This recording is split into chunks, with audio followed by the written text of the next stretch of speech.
Hello, everybody. My name is Martha Alter Hines with Living the One Light. All right, this is a video conversation that I just had with Ari Moshe Wolfe, who is a good friend and most of you know, and was my original astrology teacher, and now is a close friend and colleague. And in this video, we go through the Neptune having just re-entered Pisces yesterday. I'm recording this October 23rd, 2025. So it just re-entered Pisces yesterday, October 22nd, 2025. It will be there until the beginning of 2026. And we take that Neptune having gone back into Pisces through the houses. And and there were what I would highly recommend actually is, of course, if you just want to zone in on your house placement, go for it. But I will say in this video in particular, I would definitely recommend, if you're interested, to listen to the whole thing, because I had many ahas, and I think Ari and I both had many ahas throughout the whole video that are relevant for all of us in this time and in regarding the astrology of this time, on many levels, not specific necessarily to each house. So in other words, like when we got to, I can't remember, certain houses, I went, oh, wow, like 10th house, for example, Pisces in the 10th house. I had a big aha about the nature of what the upcoming Saturn Neptune conjunction in February 2026 really is indicating for everybody, for all of us. And yeah, so there are many moments throughout the whole conversation like that. So if you really want to get like a deeper feeling of what this next few months and then next year are really about for you, definitely recommend listening to the whole thing, but do whatever feels good for you. Yeah. And as we touch on briefly in there, and as I talked about in my full moon video yesterday for the full moon in Taurus, yesterday we just had Neptune re-enter Pisces going retrograde, but also in addition, on November 7th, 2025, we have Uranus re-entering Taurus. So in this video here with Ari, we're talking about the Neptune re-entering Pisces, but this is in the bigger context, this next few months between now, the end of October, beginning of November 2025, and then into the beginning of 2026 is really a period where we are, where we're slowing, the energies are slowing way down and giving us a chance to deepen into Saturn and Neptune both being in Pisces right now. Neptune sitting right at that 29 degree of Pisces, stationing there to go direct at 29 degrees of Pisces. And Uranus also November 7th re-entering Taurus, and then going to 27 degrees, 27 minutes of Taurus before it goes direct early 2026. So Saturn and Neptune really emphasizing those last degrees of Pisces, and Uranus really emphasizing those last 3 degrees of Taurus at the same time, all together for the next 3 months. No, wait, sorry. 1, 2, 3 months. The next 3 months.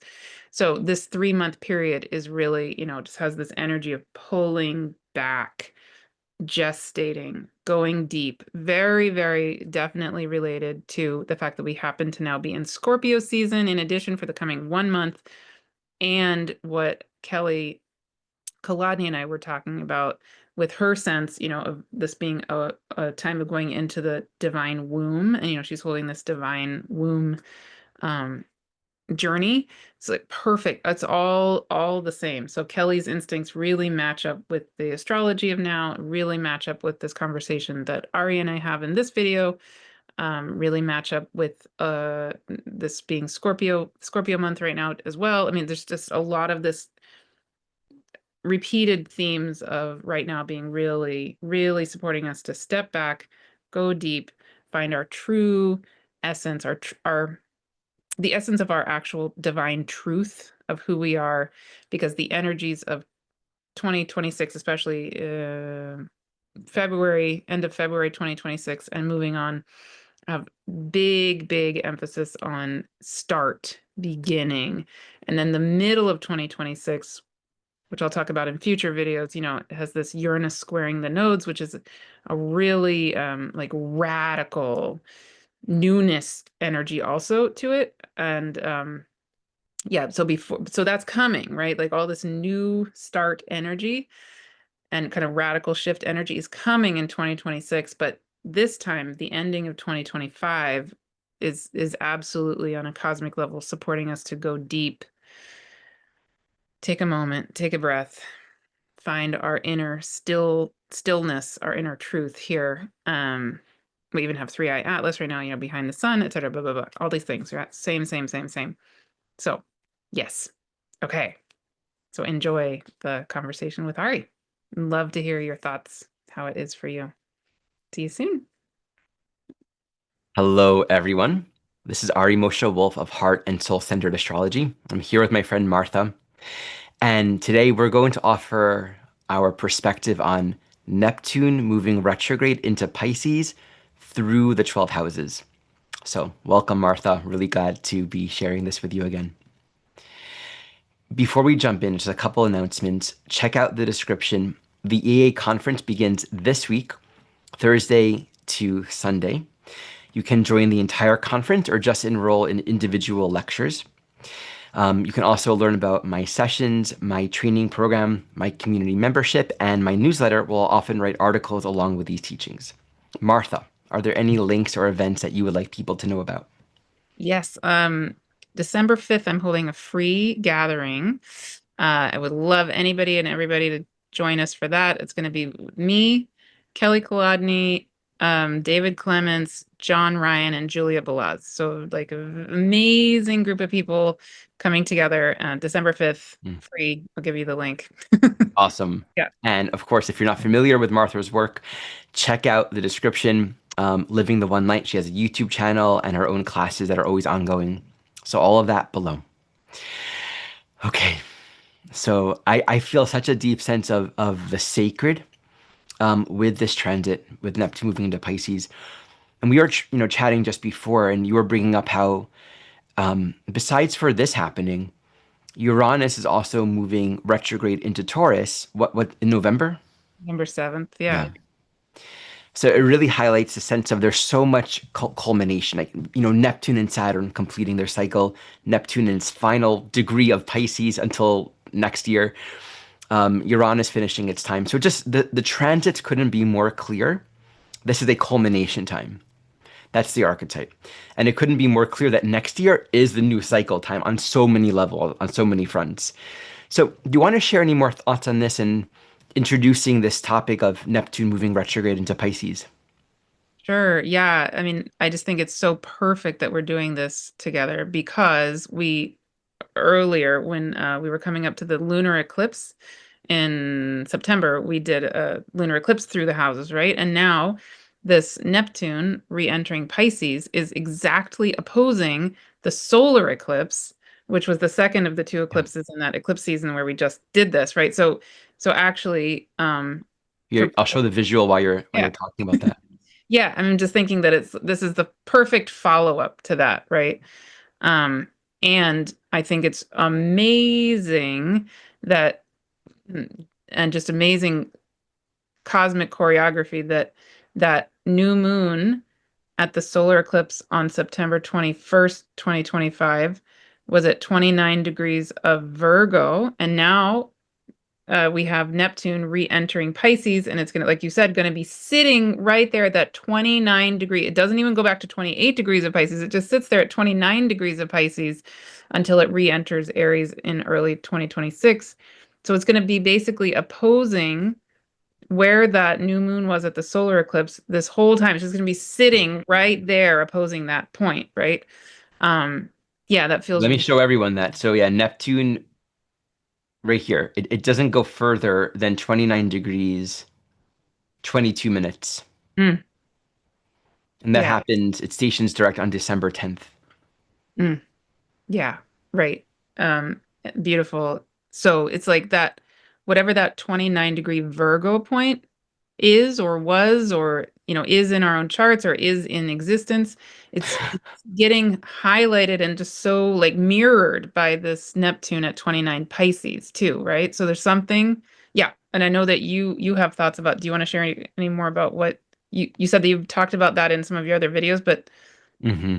I haven't heard them. So Yeah. love if there's How do I anything. clear the journal? Yeah, absolutely. Oh, here.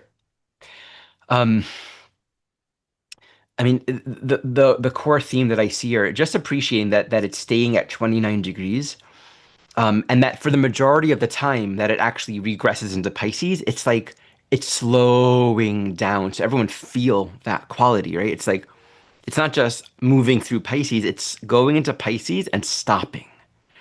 It's like Stationary. going to the very end, getting very quiet, looking around, closing its eyes, right? Just like there's a stillness here at the 29th degree, at that culmination point.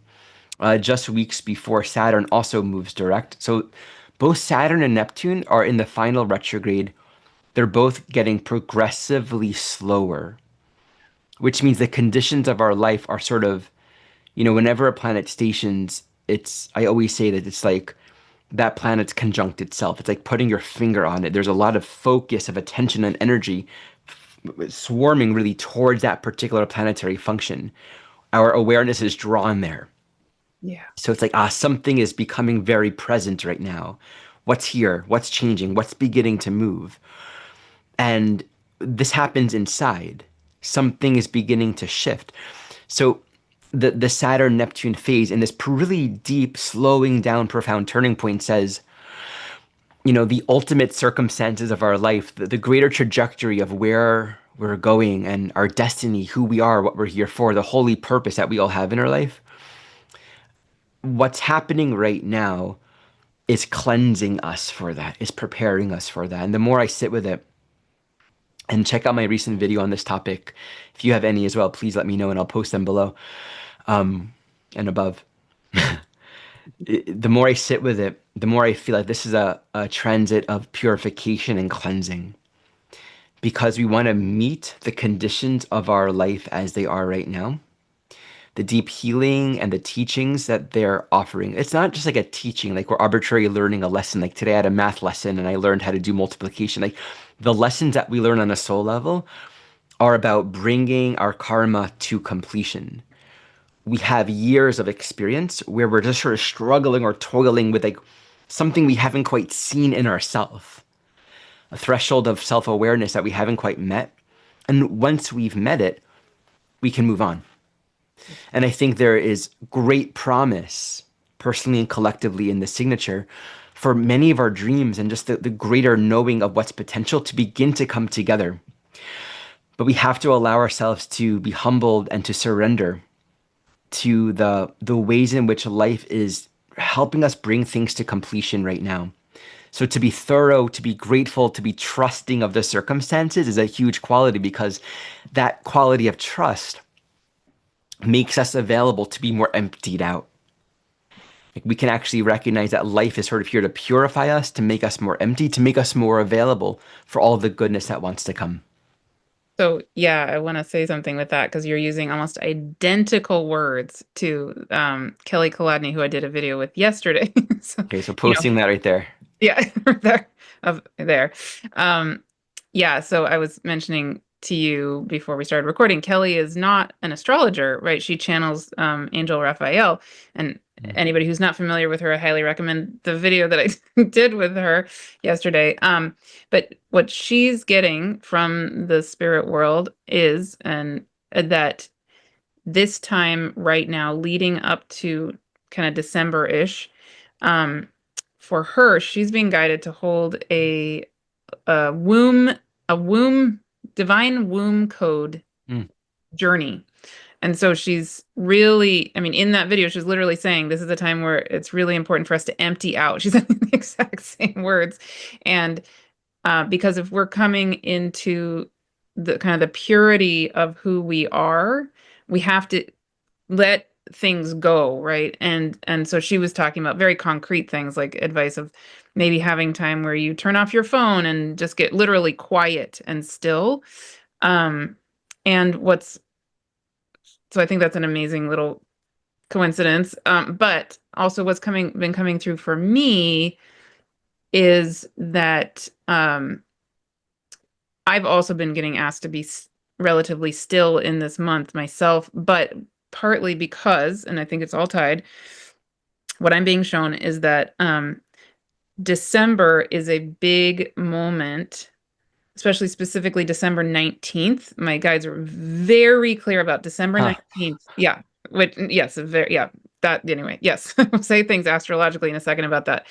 But on December 19th, they're having me hold an event where I'm going to channel and help people find the inner spark in themselves, um, for what is mine to do to quote unquote step in and step up to the plate to create new earth, whatever that means to people, right?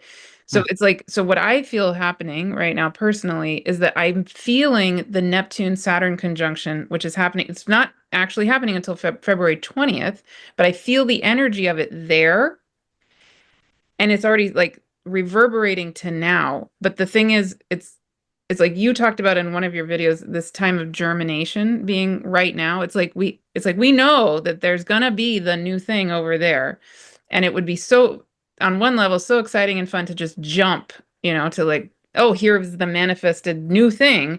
But it's not that the energy doesn't exist yet. It really does exist because there is no time and there is no space in a sense, but we're being guided to, in this moment, drop down and incubate it, whatever it is, and maybe do that clearing out, all, the cleansing that you and Kelly are both talking about, so that we can, yeah, incubate, gestate, whatever it is, so that in the right timing, then yes, the energies of 2026 absolutely are about start, begin. Yeah. Yeah, create It's structure. interesting that that 19th of December date, it's a Sag new moon, but what jumps out for me is that's the midpoint Exactly. between I eclipses, right? know. No, So yeah, it's something we often miss, right, in the astrological, because the eclipses are very pronounced, but the midpoint every 3 months between these eclipses are really powerful integration periods. So that whole Sag cycle is this, and by that point, everything's moving direct. Saturn and Neptune. Yeah, there's a lot's really beginning to turn in December. I would really agree with that perspective. I know. And I didn't even when the my guides told me that they're very clear about December 19th specifically. And then I saw the astrology and I went, oh my God. Okay, first of all, that's a new moon. Okay, that's great. Second of all, it's a new moon conjunct the galactic center. Great.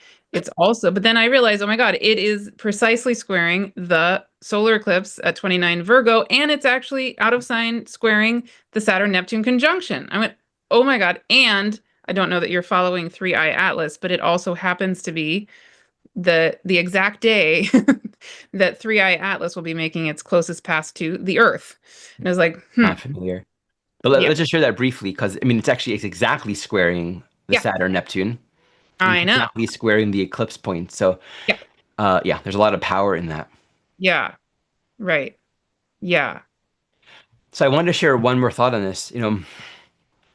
My own learning around stillness, something that I'm really catching is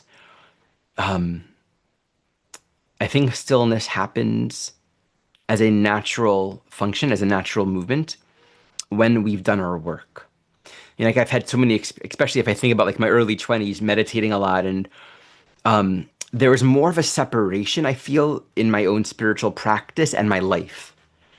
And so maybe being able to go to deep states, having deep experiences, but my lived life feeling kind of less purposeful. Mm. And so part of the journey has been, okay, Ari, here's some stuff for you to work on. Here's this, like it becomes more content rich, a little more complicated, but also more engaging. And then like the spiritual growth has also deepened immensely. And maybe there are less peak experiences because that's actually less important. But what I found is it's in completing the work that we're here to do. Right? That's a part of what this human time space experience is for, is to have experience and to be able to meet the purpose of those experiences. Mm. And so like, there's a stillness that's born from actually having yielded ourselves to the deeper spiritual meaning underlying our experiences and what it's here to provide. And then it completes. There's a sense of, wow, that's over, that's done. There's like a natural spaciousness and availability and a quiet that's just there. And I think there's something really powerful about holding the space for this to be a natural experience and not resisting where our attention is drawn towards. Here's something unresolved, like this might be a time to really go there. there's there's something here to bring, and there's a lot of power and support right now to meet these unresolved places, not with force, with trust and availability. It's going to guide itself if we're open to it. Yeah. And coincidentally-ish, if we want to call it coincidence, we also have such strong transits happening right now in Scorpio, which in its own way also is helping this like unearth the stuff, you know? Hmm. Yeah. Yeah, yeah. Okay, great. Let's do our overview through the 12 houses. So one of my meditations is just tuning into where this transit is offering the opportunity, the invitation, the intention for a cleansing, for a purification in bringing dynamics to completion.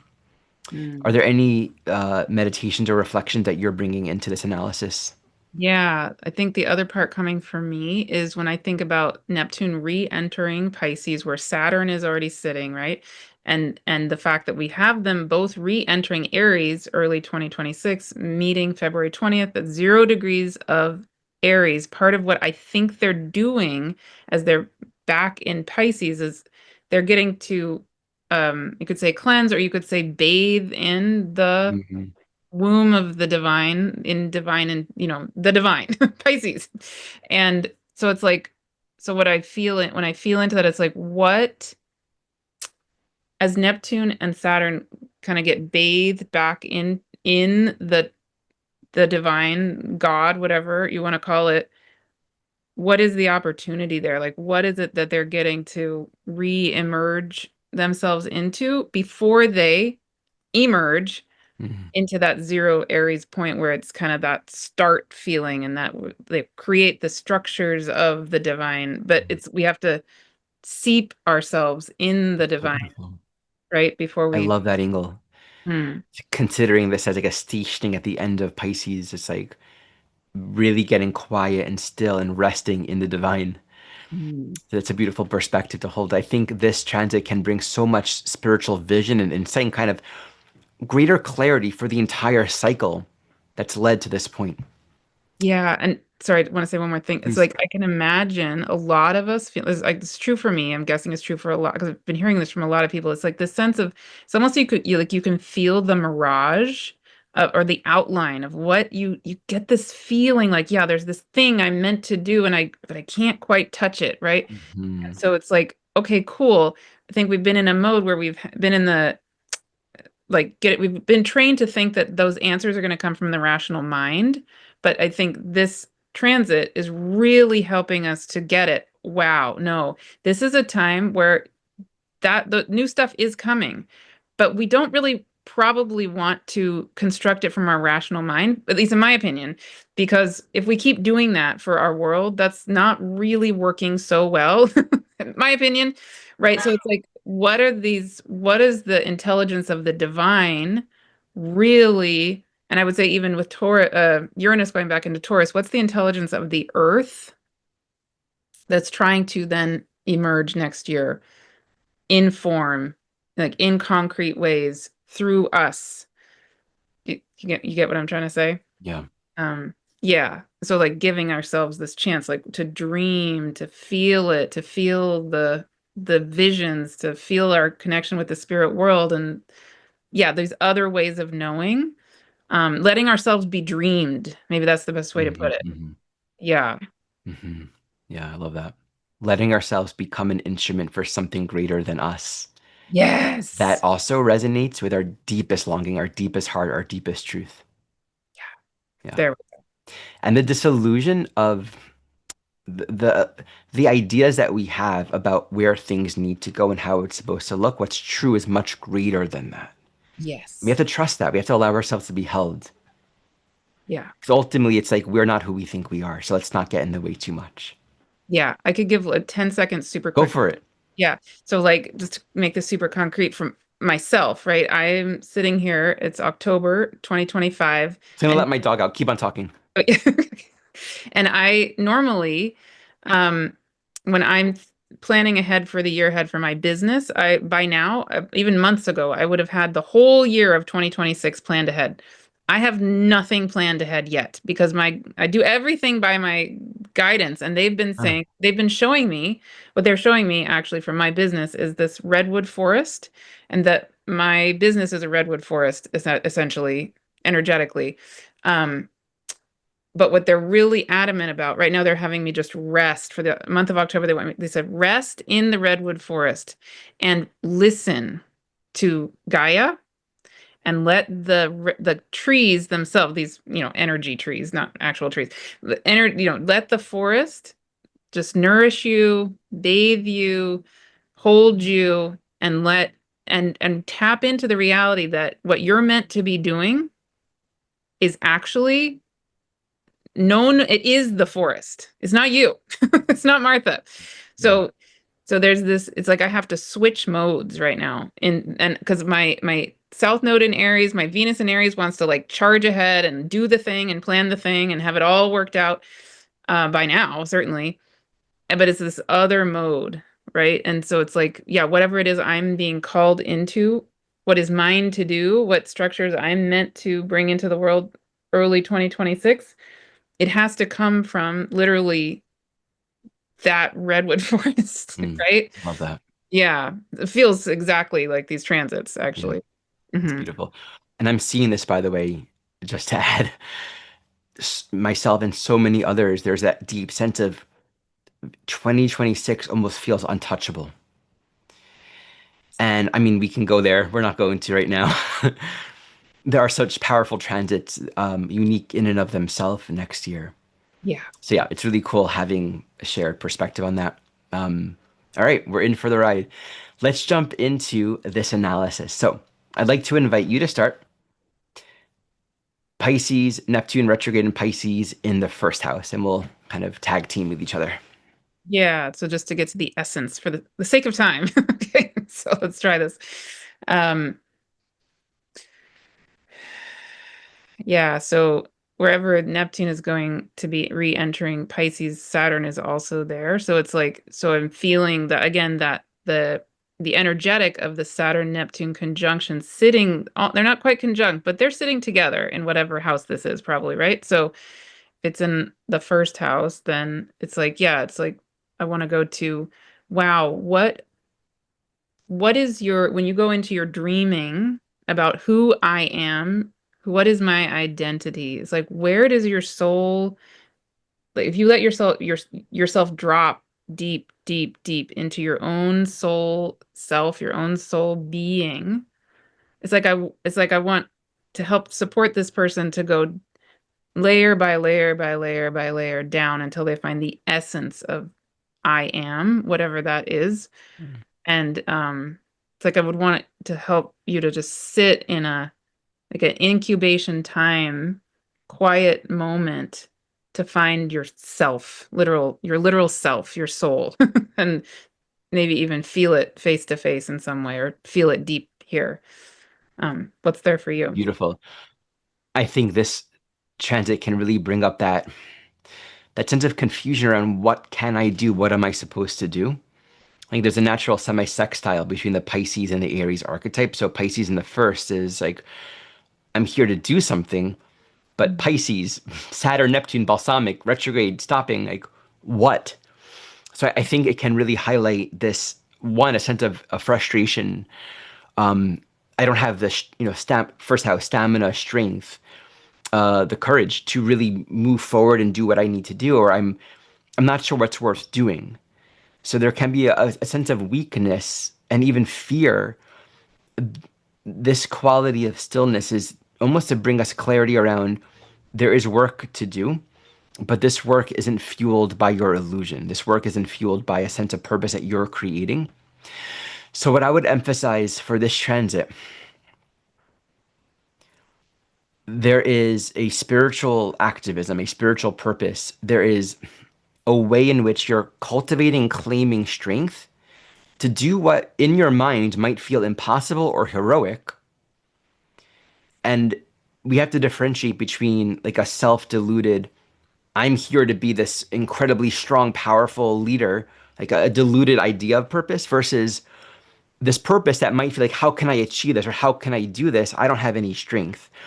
And that's where like the Pisces in the first says, you are not who you think you are, that you have more power and capacity for leadership and stamina and direction and courage to move forward into the unknown. You just have to trust yourself and be willing to surrender your actions. Like that Pisces first house is like, you can do anything. There can be this superhuman strength that has nothing to do with your body even and the actual physical strength, because this strength comes from a non-physical source. So if there's real inspiration, meet it, do it, and don't be afraid of, I think for some souls this can be a fear of taking up space. Yeah. Like I don't want to be too aggressive. But if you don't do the work that you need to do, you're literally going to feel like you're just being pushed around or even bullied by forces larger than yourself. So allowing your own effort and your will and your stamina and your strength to meet purpose and meaning greater than yourself, and surrender it. Do what you need to do because there's a new cycle that's going to begin soon. And the purpose for this signature, the purpose that we carry, simply wants us to abstain from judgment or fear around consequence. Like, who am I to act? Who am I to get in the way? Who am I to stand on in this mission? You know, to not judge, to do the work that we're here to do. Yeah, can I just add real quick? Please. So if you have Pisces ascendant, Pisces first house, a kind of stereotypical thing could be like similar to what you're saying. All right, right, that who I am might get lost in the everything. And so it could be what I really love about having Saturn right there in Pisces in the first your first house is it's like your inner elder sitting there and saying to you, "Hey, no, like if you are kind of more in that mode or you've been in that mode more of letting your own identity kind of flow into the everything and losing your own identity, having that Saturn sitting there is so helpful. It's so Right. strong. Yeah. Yeah. Bringing in that strength, bringing in that sense of I am, I have my own boundaries, I have my own will, all Yeah. of it. Yeah. I mean, it emphasizes this is in general for all of the houses, but that sense of responsibility. There's work that only you can do, and you have to do it. And if you don't do it, it's not going to get done, and you'll feel lost or left behind in life. And I often think of the first house for me, not so much identity, but more so how we're instinctively individuating ourselves, putting ourselves out there moment by moment. So it's how we express our will in life, right? So there needs to be a sense of becoming, constantly discovering the next moment, the next step. Mm. And if we're not in touch with that, there's a deep sense of stagnation and being left behind. Okay, so let's go into the second house. I'll start with this one. Here we're dealing with the archetype of receiving, how we establish our value and connect with what is valuable and meaningful personally in our own life. So, on the most basic level, this brings up the question, do I have the resources that I need? On a deeper level, it's, do I feel connected to my life? Like, is there meaning and purpose in my life? How I live, how I'm embodying my own self, my body, my senses, the things that I own, the things that I possess, the money that I have. If it's just material, if it's just about pleasure and survival and feeling good, it kind of loses its meaning and purpose. There can be a sort of like where the richest sugary chocolate becomes tasteless Mm. or sex becomes unappealing. Like, it's like, what's the point?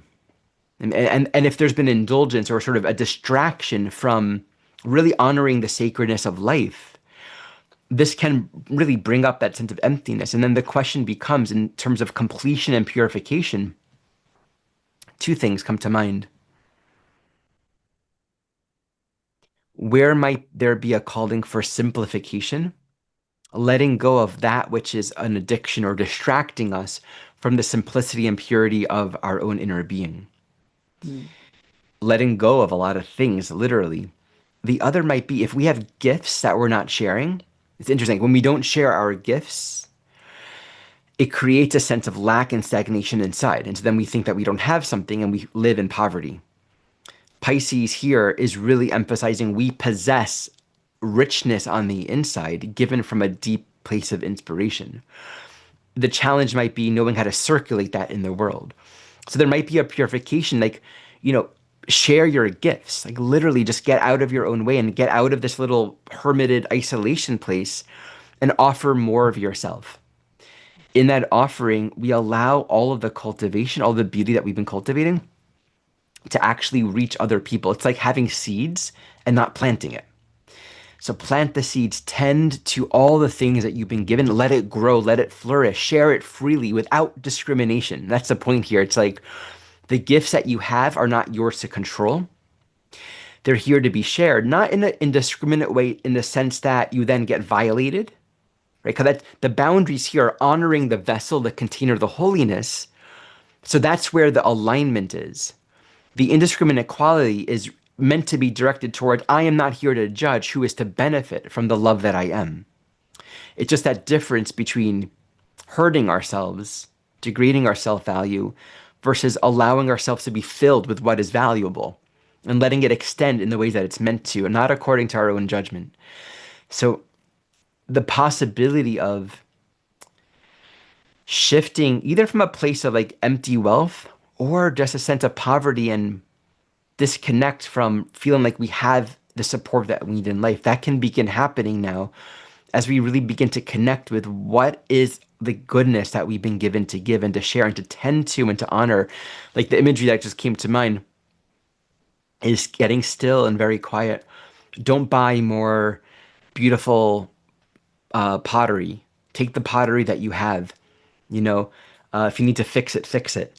Sit with it. Pour your tea in it. Clean the room. Create the space. Like allow yourself to commune with what is, so that what you have is empty and it's not taking up a lot of psychic space, and you can really reconnect with what it's for, what you're here for, what this life is for. Mm. Yeah. And I would add an angle that's maybe slightly different, but maybe the other side of the similar coin, because I'm going to, okay, if you have Pisces in your second house, what can be a tendency is to give away everything. Right. Like to totally deny yourself anything. Like yeah, my basic needs actually don't matter at all because it's, the needs of the divine, and I'm just this little tiny me. Um, And so even guilt around having. yes, Yeah. exactly.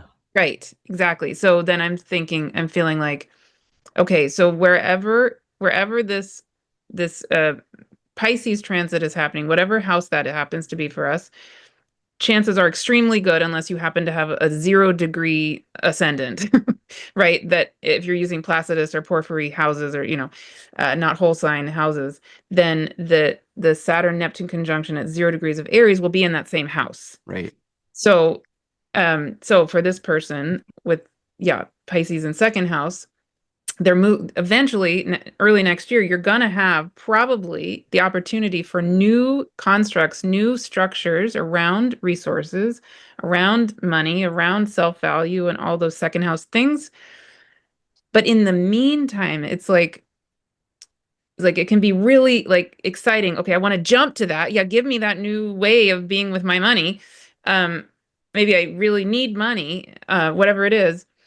But it's like, okay, in this time, I would want to encourage you maybe to, again, kind of go down, go deep into the womb of the divine, really be held there and find that spark of the divine that has that divine intelligence that says, no, not only do you deserve to be fully resourced, that is the natural state of existence, right? Hmm. Like that is your true essence, is resource itself. So this whole pattern you've been in, either that if any kind of pattern that maybe you've been in that's out of balance with regard to money or resources or da da da, da, um, when we connect in with that spark of the divine in that second house, that can suddenly infuse us with this new way of being around resources, right? And that will then inform how you move into that 0 degree point with the conjunction coming next Mm, year. beautiful, Yeah. beautiful. I'll add that Aries' second house is visceral, instinctive, right? It's very in the body. And so Mm. there's a lot of energy that just a lot more fire and just like engaging, like you're really hunting animals on the earth, right? You're charged, right? And so I think there's just a lot of coming into right relationship with what all of this is for. And another thought is don't go purchasing the next awesome thing right now. Like that's a Ah. part of it, like oh, this will make me happy, or this will, like, there's something around how it's easy to escape right now if we're not really present with what's coming to completion and where we're really planting seeds for new development. Like, don't add more, let things get simpler. Mhm. Okay, will you start us off with the third house? Yeah. Okay. Pisces third house. Um, let's sit with that for a moment. Yeah. Okay. So third house, what's coming to me, of course, is this would be a house often of your voice and speaking and communicating um and learning and teaching and all of that. And so it's like what I'm being drawn to is as Neptune re-enters Pisces here, it's an opportunity perhaps to find your literal divine voice. You're like that the word that wants to emerge through you literally. And depending on what else is going on in that house, or aspecting things in that house, if there's been difficulty with regard to your voice, um just like with the second house, there is this time coming, early 2026, where there will likely be new forms of some, you feel called in some way around communication, around speaking, around whatever it is. Yet, right now we're in that incubation time. So here I would kind of want to go, my instinct says go deep, go down into your soul, find that spark of the divine light that is you, that is the voice, that is literally what's needing to move through you as the divine, the voice of the divine. Go. So another angle to that is just the nature of our learning process. Mm, And so the voice of the divine can literally be whatever information is relevant for us right now. There mm, can be an issue with the signature of two things: feeling like I don't understand anything. Like mm, it's like, how do I make sense of it all? The map of life is all convoluted. There's like this information, there's this information, and that Saturn Neptune can reflect this deep internal judgment and pressure. I don't understand. I don't know how to communicate. I don't know how to interact. I don't have the right information. So just imagine the metaphor of studying for a, studying for exams, and you get to a point where you're like, maybe this isn't even what I want to be studying. So it's like the whole nature of where we're directing our mental energy and what we value, what we're learning, might be built upon meaning that we've given that is actually meaningless. That's like one dimension of it. The other is we can distract ourselves with a lot of learning, a lot of information, and it's like it has no purpose in and of itself. So I think there's a calling here. What is the mind for? mm, What am I doing with it? And is it just to distract myself, reading a lot of media, social media, sharing a bunch of thoughts, having conversations indiscriminately, right? Or am I supposed to be focusing on this one thing, but it feels really repressive and I'm kind of bored and disinterested? There's a discernment around what we're doing with our mind is training our thoughts to possess higher and clearer ideas about reality. And that might mean we're conveying and sharing information and knowledge that will actually be unifying and healing. There might be a need to focus, to simplify and study. Like, I've been avoiding really going deeply into this. I've been distracting myself, and this will take some work. And then we don't always have to study through linear means with this kind of signature. It's our availability to learn that makes us receptive to that divine voice. So we can receive in dreams, we can begin to access information from however knowledge wants to come to us. The other dimension is if we're already deeply immersed in knowledge and information, there simply might be an invitation to rest. I made a social media post yesterday just saying, like, it's okay to not follow the news sometimes. It's okay to not have an opinion. It's okay to not know because our minds are sacred and holy. And we need to be able to honor if we're agitated or if we're at peace. And if we're agitated, just consuming difficult information, that's what we're doing to our mind. We have to ask ourselves, like, is this helpful? Am I really contributing to the world if my mind is constantly agitated?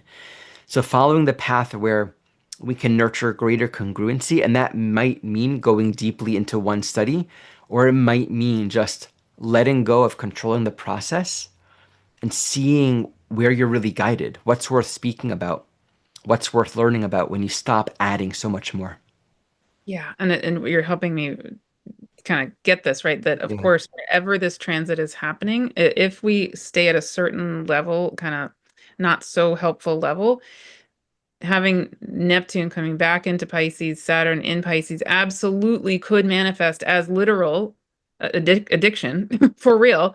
Um, and even I want to, it's not quite obsession, but it's almost like where that thing becomes God, like it Yeah. could be, yeah, like where we give it all this power, like in third house, maybe we give the media, we go way overboard with, thinking that is the thing. Right. And so that's not you could say the most productive way of meeting this energy, right? Yeah. Two practical examples. You might be called to create more of a container to actually disseminate and share what you have to say. Whereas Hmm. you may have not been honoring that you have a mind and there's a purpose for it, but really do the work to just create a platform for it. And that's a part of allowing things to come to completion to open up into a new cycle. Um, the other would be, okay, I'm talking about these things I'm interested in. Let's actually formally enroll in a course or a training program or buy a book or really decide to do some deep research to educate myself and learn more. So we're giving some strength and definition to a mind that might be otherwise sort of ambiguous and undefined right now. Beautiful, especially if it's feeling like inspired from true essence. Absolutely, absolutely, yeah. It's an interesting thing with like when you bring these signatures together in the third house, there's often this deep frustration when we realize I will never know it all. I will never understand how it all works. Like there's always going to be more questions or more things that I don't understand. It's like, okay, I get this, but what if, like there's always going to be more questions and more angles and more perspectives and data points to uncover. So it's never about being completely thorough. It's about understanding that our mind and our knowledge and what we share and what we know is about how we are serving a greater purpose. It's not about knowing it all because that's never going to happen. It's important to understand that. Yeah. Okay, I'll lead with the fourth house.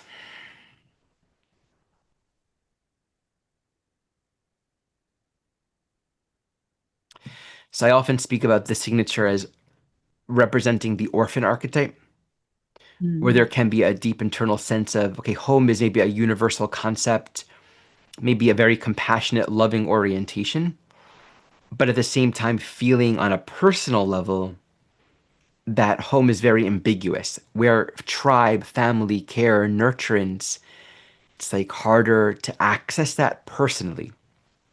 So this really highlights, has there been some element of self-neglect? In which case, the purification may have a lot to do around these inquiries around how can I be a source of love and nurturance for others while also knowing who I am. So I think of identity fundamentally being a fourth house thing. Here, our identity is in the love that we are, which is beautiful, but it's also very existential. So, what does it mean to be the love that I am? There might be a lesson around, on some level, being unavailable, being less of a savior, not needing to make sure everyone or everything feels nurtured and cared for all the time, but really focusing on how can I allow myself to know guiltlessly that I'm allowed to be loved and cared for and rested and well in this life. So our home, our family, our tribe, not in a literal home sense necessarily, but where in the ways that we feel rested and cared for, and how can we allow this divine truth to actually manifest through our human experience? And the other dimension that I would bring forward is there may be gifts that we each have to share with the signature that says there are beings in your life, your dogs, your children, that need you. Right? Mm. It's like if there has been neglect, this signature says get really quiet and understand that there is a cycle to bring to completion. See their well-being and their wellness as one with yours. Let them come into unity with you so that you begin to recognize that your purpose right now is to anchor greater love and care for all of us.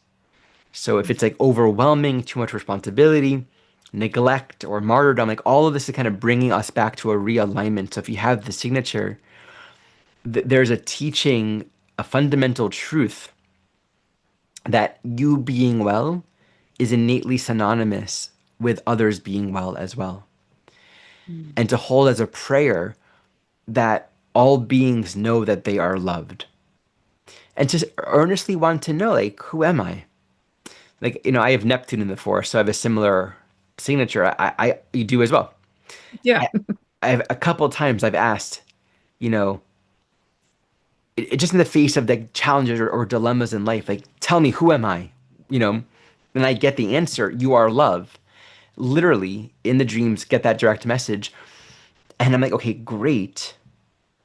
Like it's a repeated message, but what do I do with that? And that's kind of like the inquiry. What does it mean to be love? Well, there's like sort of like a logic to it, right? Well, there's no martyrdom there. There's no sacrifice there. There's no depletion. Like love only adds upon itself and recognizes itself. Like the flame doesn't lose itself when it shares. So there's something really deep to unravel in exploring this for ourselves if you have this signature. Yeah, what's coming up for me is right. So, yes, so if you have Pisces fourth house, wow, you are likely an exceedingly compassionate, very sensitive being, right? Mm. Chances are very, very good that's true. Um, and right. And so what's coming up for me is with Saturn there, especially Saturn there, it's like yay, yay, yay, yay, yay. This is so good. Um, because it's like, yes, you need your own structure, you need your own boundaries, you need everything Ari just said. I'm just gonna repeat that Sure. right here. Um, but the image coming to me is like a rose, right? It's like that structure doesn't need to be a brick building. That's not going to work for a Pisces fourth house person. It's more like this, the rose of our heart, our heart chakra, Mhm. our heart being. The rose itself has its own strength. It definitely has a structure. It's soft but strong at the same time, right? Get that feeling? Yeah.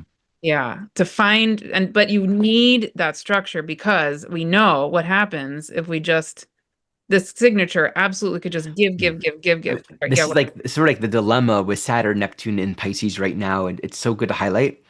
It's this interesting combination between open and available to everyone and anything, which is true, and also there are boundaries. And I think this is the kind of where we struggle.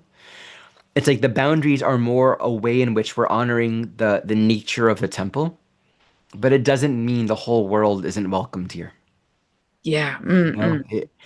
Finding that alignment where the parameters don't become arbitrarily closed doors, where the material gets so real that we forget the spiritual, but nor allowing the spiritual to become indiscriminate in such a way where we unconsciously override our own wellness. So Yes. there's something really deep in learning how to honor form, which means honoring our own limit. Like that's such a big part. Like, honoring our own. We're not. That's the whole point. Like we're not God, literally. Like we're Yeah. not. We can be as Piscean as we want to around like our ideal, but in actual reality, we have profound limits as we're evolving on this soul journey. So it's like a way of respecting our unique soul curriculum to know our own limits And it's like we get to evolve, and those limits evolve not by transcending them, but by bowing. In the same way that we wouldn't expect a child to bypass their own needs and hurt themselves, right? We protect and honor and nurture where we're at in our development.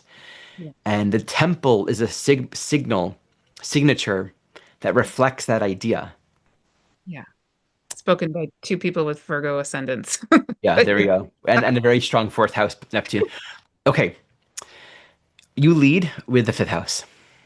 okay. Yeah, I loved this one. The last time we did this around the houses, the Pisces fifth house. This one is fun.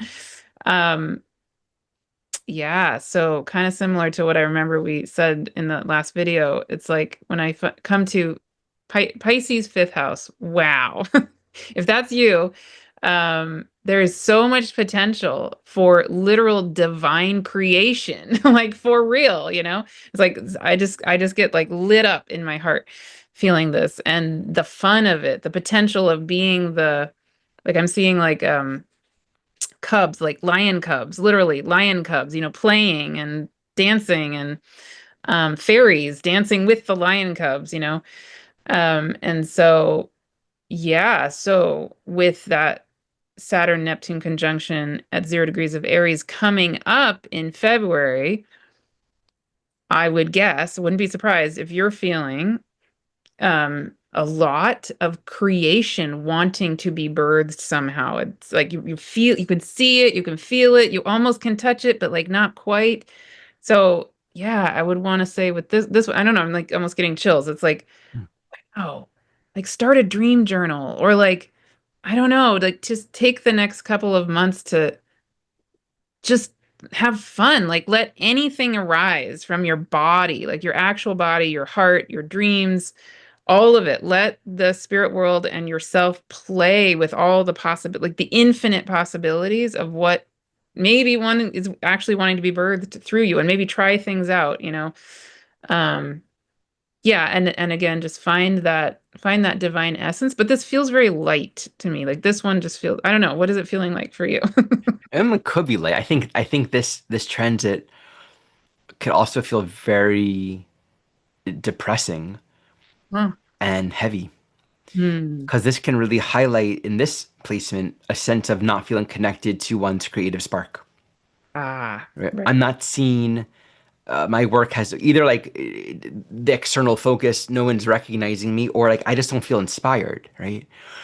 The question that I would ask is how much of our output and our creative efforts are fueled by the need for some kind of external recognition, Hmm. right? There might be a dissolving and a purification of that. Hmm. And perhaps it's enough for you to be serving other beings. Like oftentimes the signature can give a lot of attention to children. A lot of people with the signature will find themselves doing work with kids or other people's kids. But it's like, okay, I'm celebrating and loving and giving a lot of joy to other beings. But what Hmm. about me, right? There might be a need to recognize that it's never really about you. It's about what you actually are. And so one example of this is like if we're in service to creation, serve it, but give yourself completely to it. Like see that it's good enough to be radically present with your children. It's good enough to really care and see and honor and respect and bow to whatever forms of creation you are in service to. And if there is an art project, same thing. Like take your gifts, take your skills, take whatever you want to birth in the same way. It's like the humility and the emptiness of not differentiating. I honor creation as it comes through me, and I honor creation as it comes through you, as it expresses as you equally. And that kind of heals and purifies any kind of sense of like, oh, everyone else gets attention, I don't, or I need to be important. It's like honoring creation in all ways. And then so whatever purpose wants to be birthed through us, if that is meant to happen in the ways that it's meant to happen, we can trust that and we can give that our full respect, our full honor. So for some souls, this might really mean learning to respect and honor that I have purpose. Like there is meaning and there is purpose in my life. There's almost like a beauty in recognizing, oh my God, I've been afraid of that, or I felt unworthy. I've had too much guilt of being seen or taking up space, right? generally like a fire sign kind of dynamic. But I'm allowed to. I'm allowed to love my creation, like all the things I love doing as a child. I get to do that. So Mhm. that might be one expression coming. But again, it's like if we've been grasping at attention or trying to find meaning somewhere, there might be a need to allow ourselves to be nobody, allow ourselves to be empty so that we can actually begin to just appreciate life and to stop trying to make it something more than what it is. There's always going to be meaning that comes from emptiness if we've been filling it with a lot of distraction. Mhm. Yeah. Great. Okay, let's move on to the sixth house. I think there's one more thing that wants to be said here with the fifth. Let me just drop into this for a minute. Yeah, it's like not there's no difference between being seen and being famous and then losing fame. Like we can be stuck in everyone knows me for the things that I've done or the music that I've created or the art or the acting that I've done. It's like or all the kids love me and right, but it's like we have to be able to step away from that. And this might be for some of us stepping away from meaning and purpose and fame or recognition, however it showed up in the world, and then coming back to what wants to be birthed now. It reminds me of these Tibetan practices of making art and then destroying the art. Hmm. Not attaching to it so that we're empty, to be a conduit of inspiration and love in the ways that we're meant to, and we're not looking for the form to give us valid. And there's something so freeing to just have the freedom to create and to not be seeking our identity in the forms. Yeah. Yeah. And when I think of the sand mandalas, I think maybe is what you're Yeah, thinking. yeah, exactly. Yeah. Yeah. It's like, yes, that. And something I would want to say to people is if there's also been a sense of shoulds, around your creativity in some way, if that's been a message you've gotten, I think this transit right now maybe is helping you dissolve that and come back to the true essence of enjoying it also. So not so much like you must do this thing and then throw it away. That's not the point. That's not Right, what you're exactly. Yeah, yeah. Yeah, And yeah. it's the ability to sustain more openness and joy in the heart, to just Yeah. really feel like joy. Yeah. Okay, Exactly. sixth house.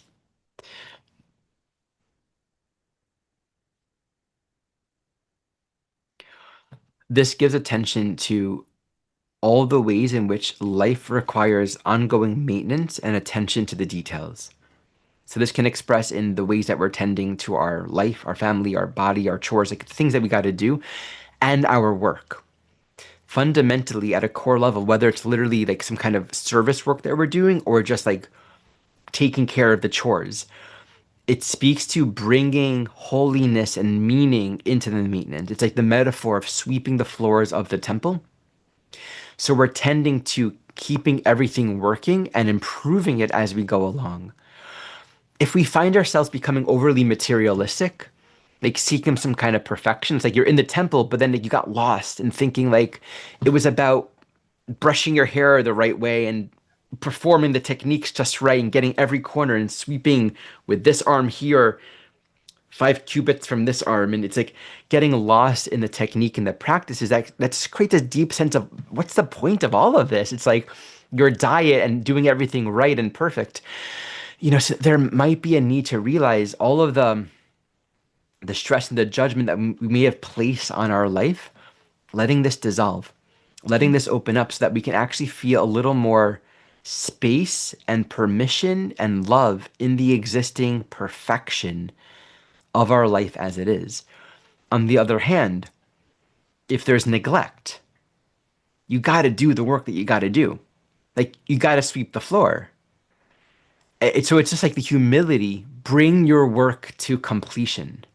And Mm. there might be certain tasks and chores to be doing right now that it's pure karma yoga. It's like you purify yourself through the action, keep on doing it, and give all of your devotion to it and be thorough in it.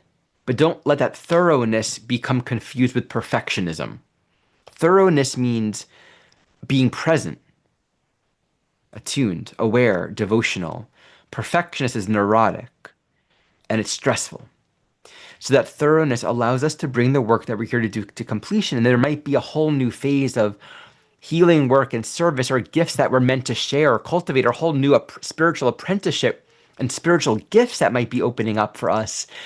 Oftentimes, like diseases or issues that we have with our body or health feel very ambiguous or confusing when you have strong Pisces stuff going on in the sixth house. But often, like the deeper teaching underneath that is it's not confusing. It's more about it's taking us away from the strong fixation on just the physical alone. And it's bringing us back into alignment. What is the body for? What is my life for? What is the work that I'm here to do? So we get back on track with purpose and we don't worry so much about everything looking perfect. We focus more on, are we doing our function? Yes. I have a bunch of things I want to say. Um, and this feels important to say a little more than normal, just because also we have South Node in Virgo right now, right? Right. Everybody. So that's another part of this whole dynamic happening. So I recently, in the last 2, 3 weeks, was rereading the Jeffrey Wolf Green Pluto book, the chapter on Pluto in Virgo and the sixth house. So he was in there, he describes a lot about his perspective on the sixth house. And out of that book, I would say that chapter is one of the ones that I resonate with the most. Like there are Mm. certain ones earlier on, I go, yes, no, and yes, no. But this one I went, whoa, that is so helpful. And I just want to highlight a few points in there because I think this could be very important for everybody, given that South Node currently is in Virgo. But then it would be applied to this house, of course. Okay, so what he describes in there is essentially that sixth house is coming from fifth house, right? So like Leo turns into Virgo. And if we have been in a sort of out of balance version of Leo energy, and maybe we have some sense of guilt at that, like we've overinflated our sense of self, our sense of creativity, all of that Leo stuff, if we kind of been out of balance with our Leo energy, then we come into that Virgo sixth house energy feeling guilty, like we did something really wrong, right? And then I love this distinction he makes between then coming into that sixth house Virgo energy of service, um, there being a really big difference between serving from a sense of wanting to atone our sense of guilt. Mm. Not a helpful thing. We've probably all been there, done that, right?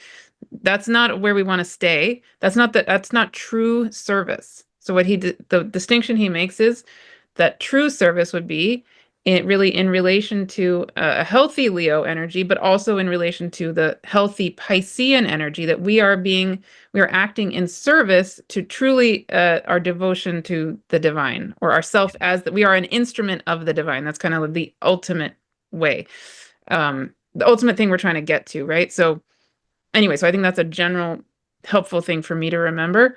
Uh, and so if I think about Pisces sixth house, it brings in a lot of that potential, right? If we're in a more out of balance version of that energy, for sure, this person could be feeling a lot of guilt and like they need to atone for sins or whatever it is. And then they Hmm. deny themselves all of their needs, like, yeah, like, or they're going to be really obsessive about things. Overcompensation Yes, based on guilt. Yeah. yes, exactly.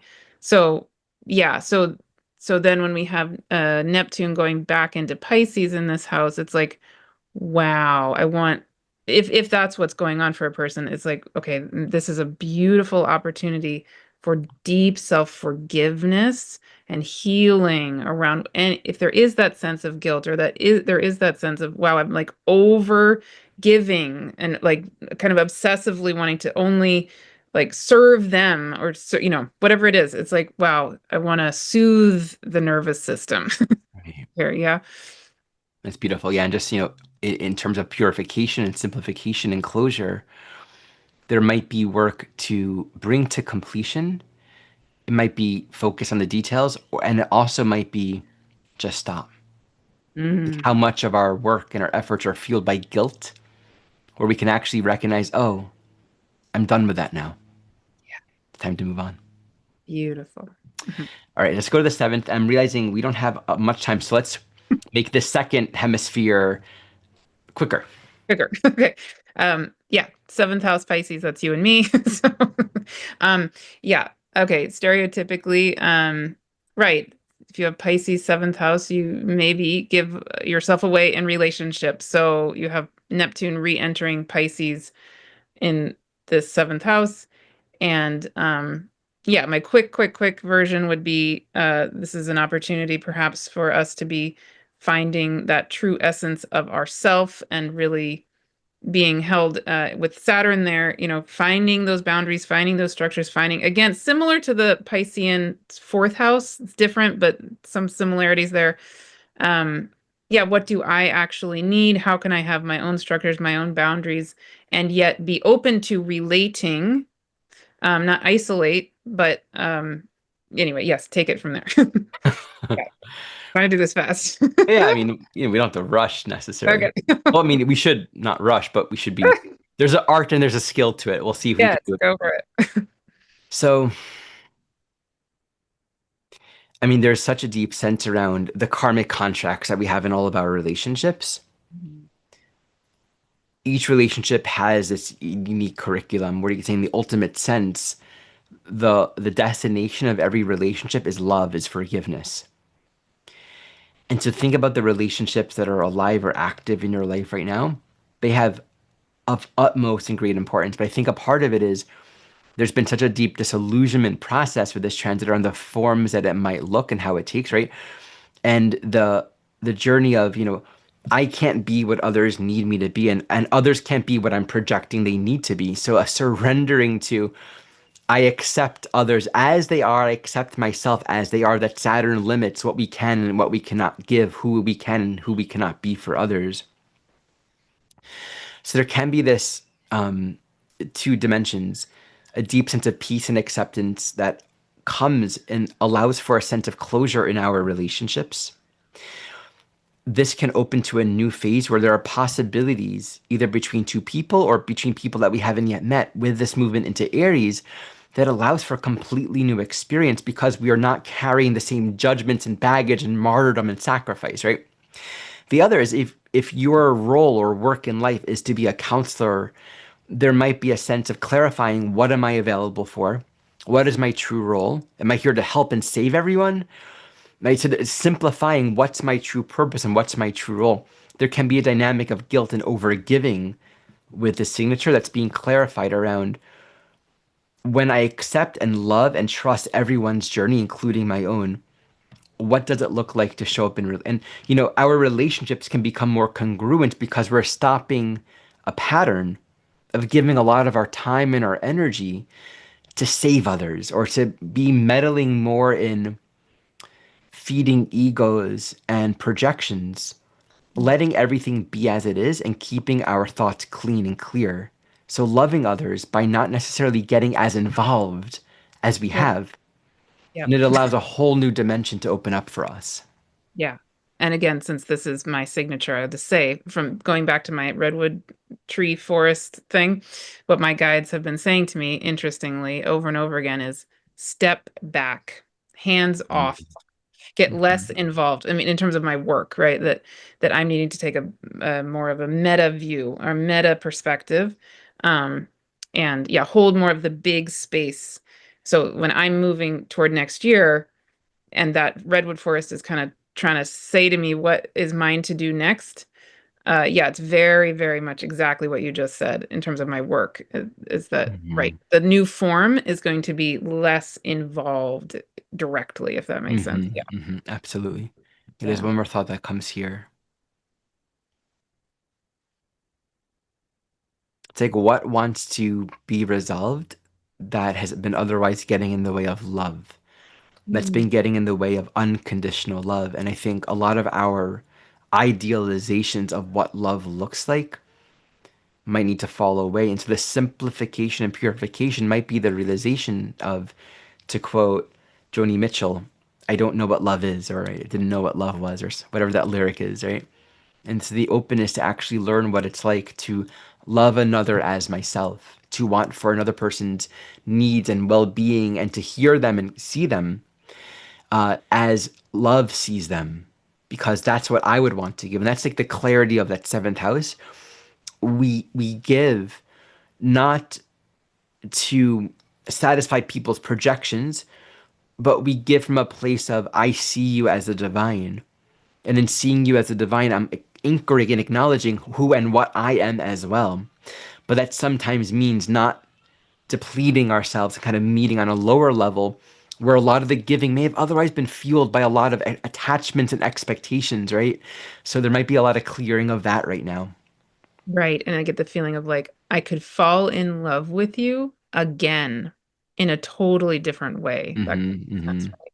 Like Yeah. it's not that I won't be in relationship with you, but I'm not going to do it the way we were or that I was.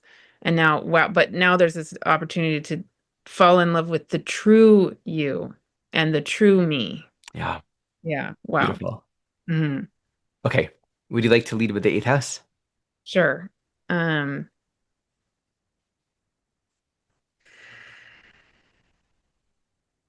yeah. Okay. So this, when I come into the eighth house, Pisces, um, and coming into new forms of intimacy is what's coming up for me. And so it's similar to the seventh house ish. But yeah, how can we, yeah, it's like what's maybe it's just because of what we just talked about in the seventh house. I don't know.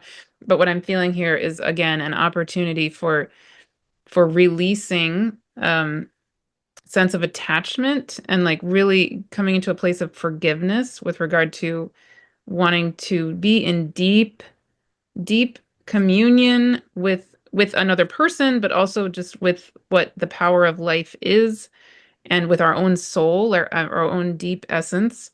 Um, and to come into a place of, really being able to transmute, to go down into the underworld and really find the treasures of our true soul, but through the sense of like uh Neptune re-entering Pisces there is like feel this almost like curiosity if you're going to be like kind of Inanna going down into the underworld, like wow, what is the divine treasure down here that I haven't quite found yet, or or what is it that if I let myself go and really move into that place of forgiving, what are those deep essence treasures of my soul waiting to emerge through me as next year there's a new form in this realm. Take Beautiful. Yeah. I mean, it's meeting perhaps some of the stickier, dark, uncomfortable places within us. So there's a purification in recognizing the soul is sovereign and free. It's Mm, our attachment and our desires for something that we think will fulfill us on the outside that can keep us entangled in endless power dynamics and struggles and addictions. I mean, this can also be true to an extent with the seventh, like the longing for someone to love me, right? That can be a piece that we're dissolving.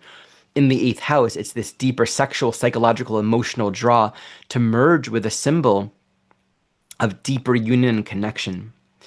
So this can really bring us into a deeper devotion. I think on one level, this might mean meeting an ache, meeting a loneliness, meeting this deep, unresolved yearning, and letting that purify us. Like when we don't direct that yearning towards an object, it's like we're just left with our soul. And the question is like, how do I give myself? The eighth house is about investing our energy in life.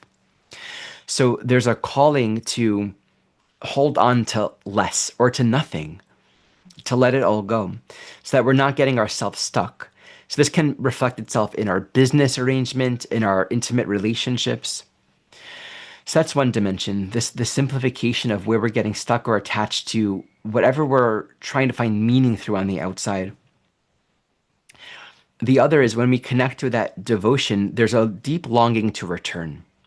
And that longing to return can actually bring up the sense of like, life is hard, there's constant loss, anything that I want means I'm going to have to suffer, right? Like turning off from life itself. And so there can be this element of getting back into the light mm, where we're given purpose. Let me just find the words to really anchor this.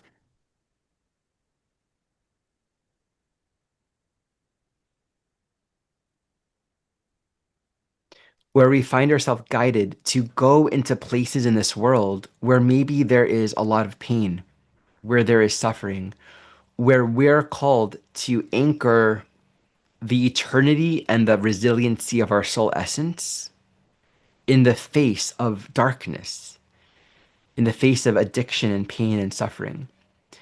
And realizing like the way that we find fulfillment without getting entangled and stuck is by sharing and really opening up and becoming deeply available to meet other beings in the hardest, darkest places, but keeping our attention on the light. It's like going into the places of darkness, but not becoming dark. But you know the darkness. And you go there so you can continue to remember and realize and anchor who you are in your light.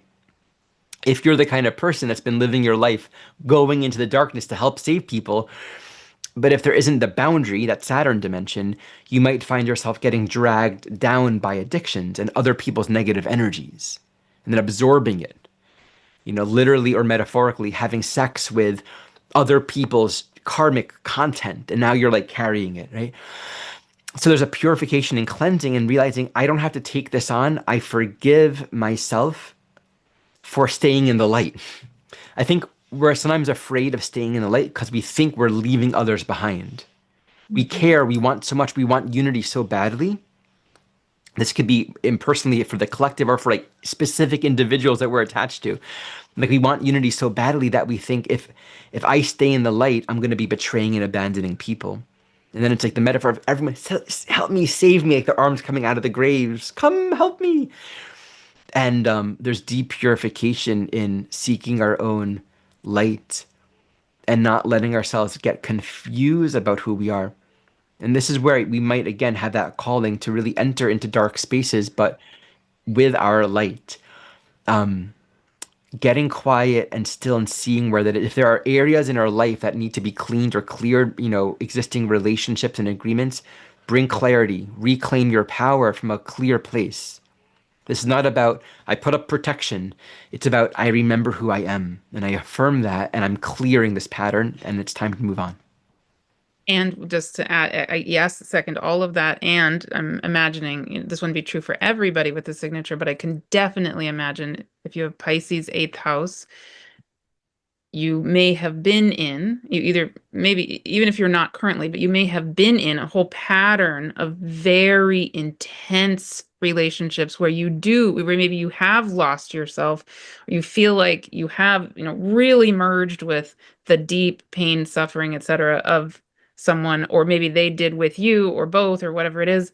And so if you're a person who is really pretty conscious at this point, which chances are good you are if you're watching this video. So if you're really in a place in your life now where you're wanting to move into a more conscious, clear place, maybe you can listen to your own body, but there might be you might feel a calling to literally help your body clear from other people's stuff, and take back like cut cords and take back your energy and give back other people's energy, right? Do literal kind of soul clearing. Yeah, Yeah. yeah, yeah. When it comes to that kind of stuff, I find that the most effective way to do that is with gratitude.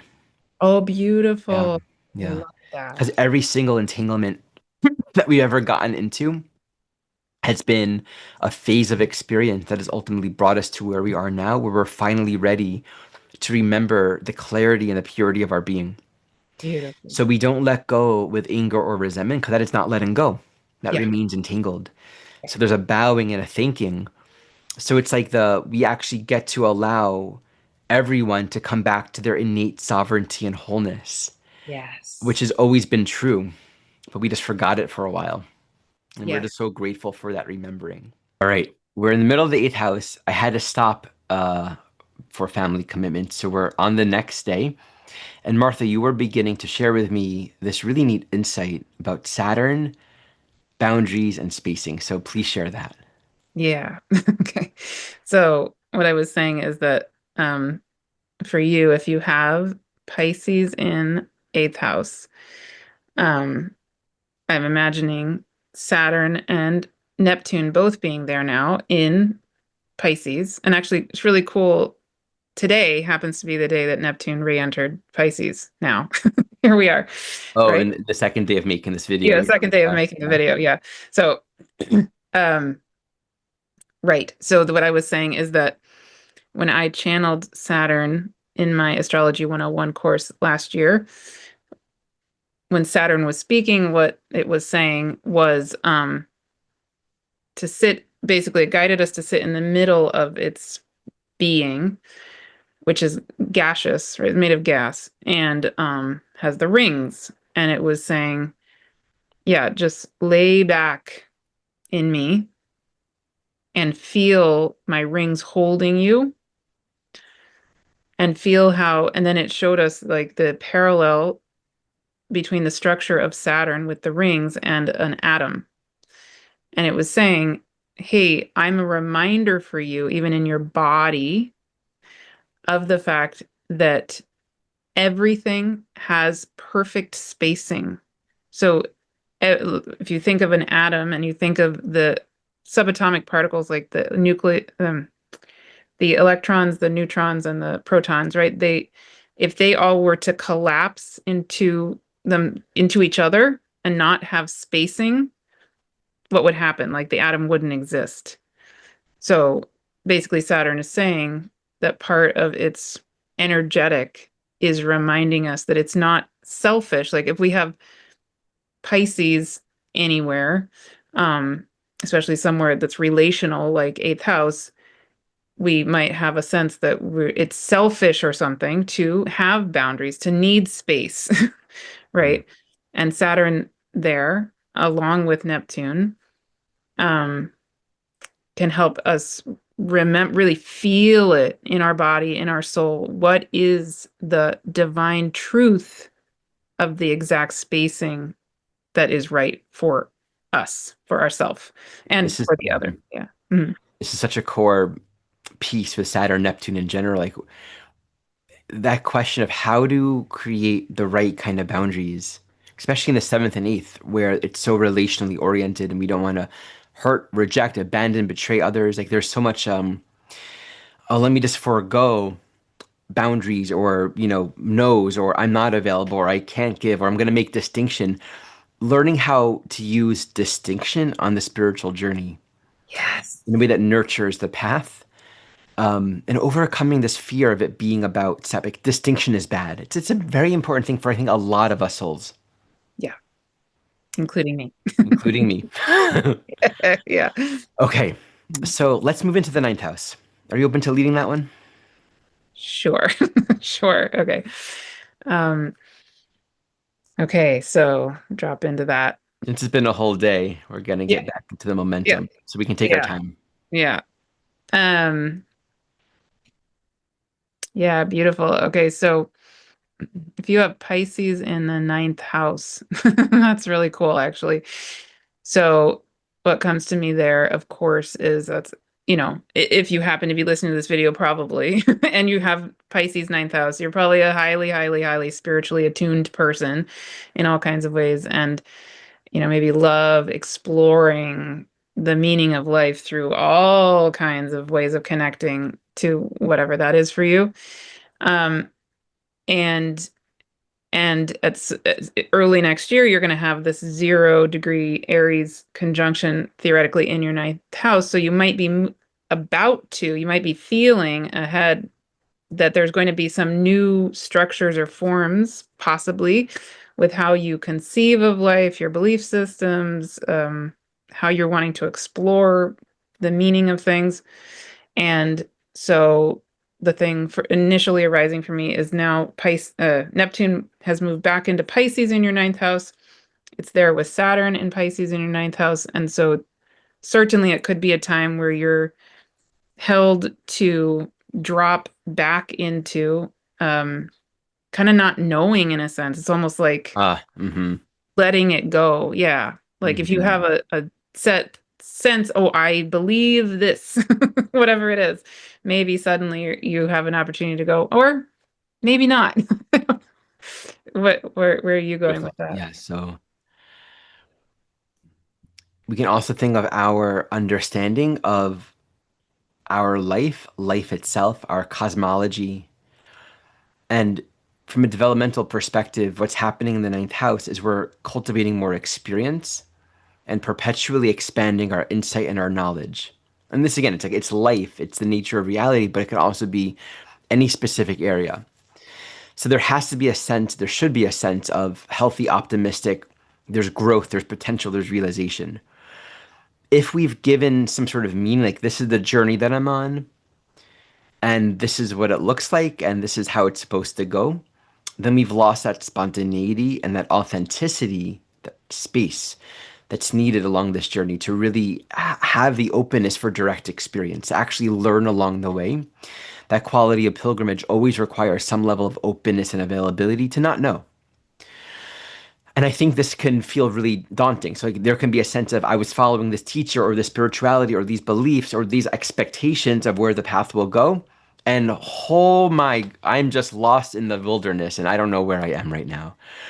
And if we're feeling lost, if we're feeling overwhelmed, okay, this is a great opportunity to allow for a completion, for a culmination, for a surrender of whatever beliefs and expectations or dogmas or ways in which we think. One, two options. I'm just going to walk and something's going to happen.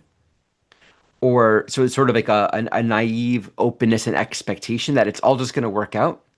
In that case, there might be a need to recognize the spiritual quest itself, this journey of ongoing expansion, is all about my own personal realization. And if I'm not digesting and assimilating experience, it doesn't matter how spiritual it looks, how many awesome, cool experiences I have. It's about really learning who I am. It's about really cultivating more insight, right? There's that. But or if there's been too much rigidity, it's like a lack of definition or too much definition. You could actually use as a good example, like imagine being in a monastery with a lot of rules and dogmas and discipline. So you wake up every day, you do these things, and but that can cloud and obstruct and get in the way of true spiritual experience, true learning, true discovery, where all the books and the things that you learn about actually get in the way of true learning. So there might be a need to just come to terms with that. Ninth house has so much to do with simplification. Stop adding on more and let the journey be innate, intuitive, self-evident, and just very simple and natural. Right? So there's too much dogma or sort of undefined looseness really calls us to take responsibility for, am I allowing myself to learn from my experience? Because we don't want to feel lost and unguided and directionless as an identity. We can feel lost, we can feel directionless, and that the intention here is to allow that to become more of a surrender. Let me find the right word for this. I thought I knew where I was going and I was wrong. So I'm available to learn. Mm. Yeah, and I just add, I think this would fit right in with what you're saying, that I could imagine someone with this signature also, yeah, maybe really wanting, being really on the quest for finding the truth, really, really wanting to find the truth, and maybe being in a pattern of um idealizing the teacher, or like almost experiencing someone you're following like almost like God in a sense or something, right? And so maybe an opportunity here, again, I think similar to what you're saying, is to take a step back, come deep into your own being, find the authentic truth of you, and have a chance to say, oh, okay, I've been following XYZ thing, whatever that happens to be. Cool. Like, is that coming from the true light of my essence? Does that really feel in alignment with myself, my own knowing? Um, or not, or or both. Maybe there's little tweaks that you want to make along that road or not. Yeah. Interesting perspective. I'll try my best to articulate. Um, the places that we seek for answers will give us answers. Wherever we look for them is where we will find them. But we have to also appreciate that the answers are going to be conditioned by the forms that through which we are seeking the answer. So if you want to ask me all of your questions, you're going to get the filter of Ari. Mhm. All right. If you're going to ask this the next person you meet on the street, or when you're buying bread. And so like there's a sense of where am I seeking? Where am I looking? Because we can get stuck in these conditional, and they can look really flashy. Like, here are the answers, and it can look really convincing and impressive. But if it's not authentic, if it's not really true for us, we have to really question. Maybe that's partially some of it the truth. It's true in this person's experience. There's some elements of it, but that's not the whole truth. And I have to keep on going. And having Mm. that discernment might be really important for you if you have the signature. All right, 10th house.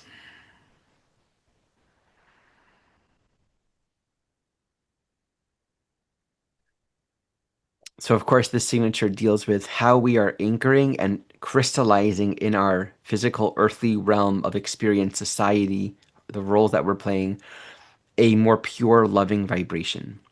It's Mm. really connecting our ethics and our morality to love. So, it brings up the question. It really emphasizes the Saturn dimension. Are the roles and the structures, the jobs, the things that we're doing, the ways that we're showing up in life, the responsibilities that we're holding, do they have meaning?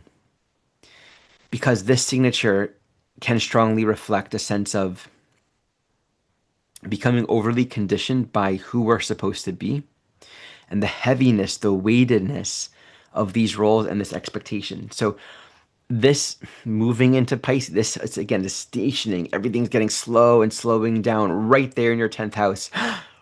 It's like, uh-oh, I'm not this person that I was trying to be. I'm not this role.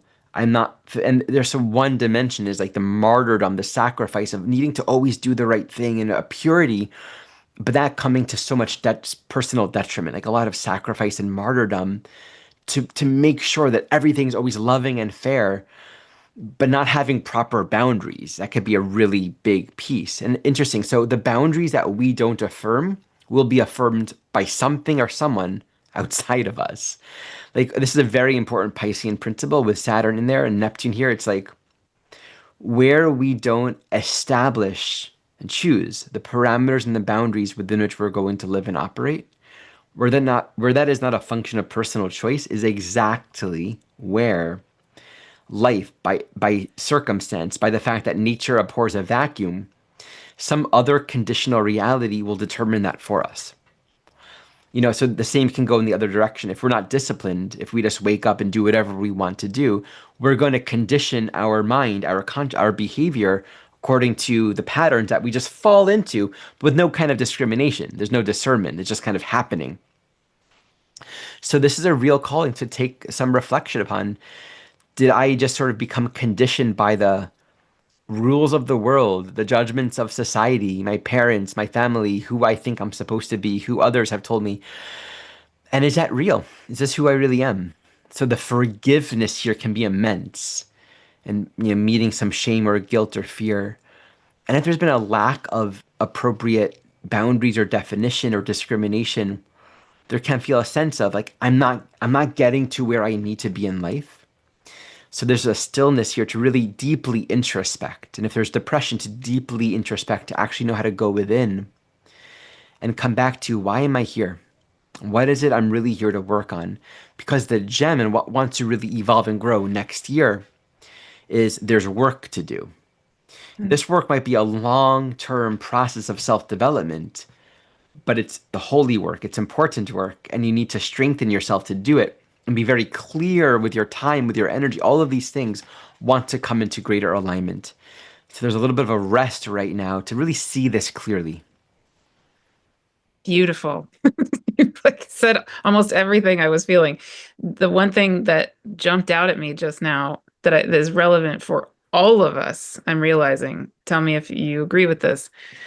I'm just recognizing that Neptune Saturn conjunction, right, at 0 degrees of Aries, it is a long game. Yeah.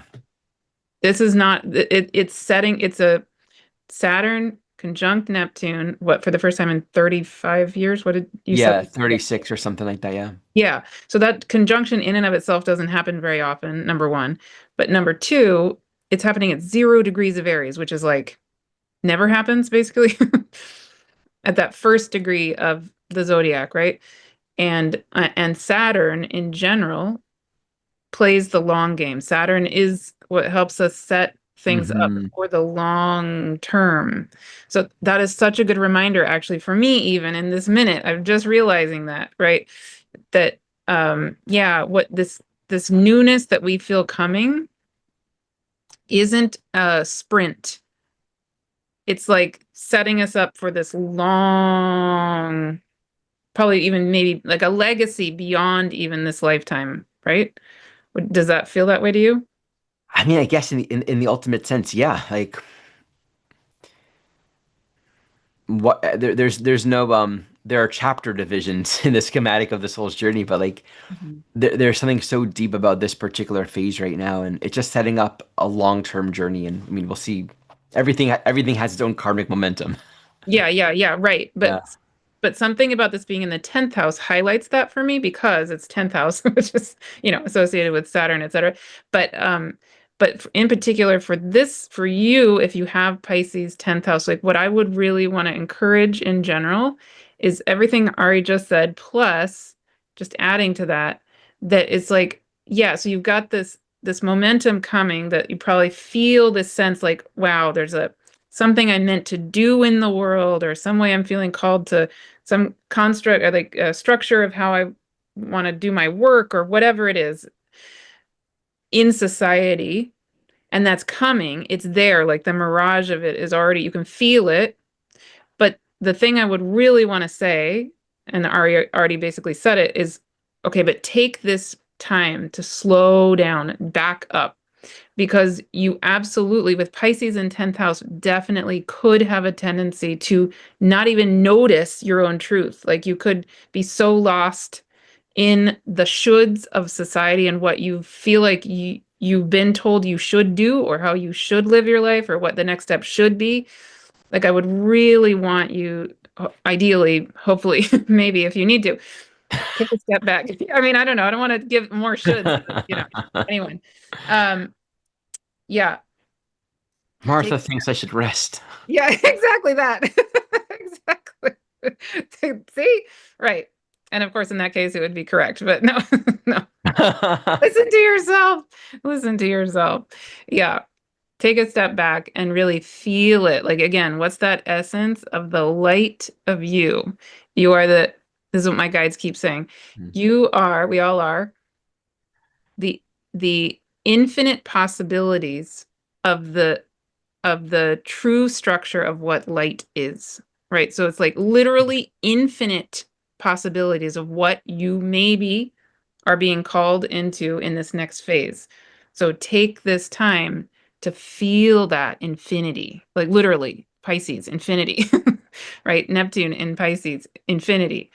It could be anything. Like give yourself permission to feel that it can be anything. And it's the inspiration of your own light, your own self, then that can speak and then can inform the next thing.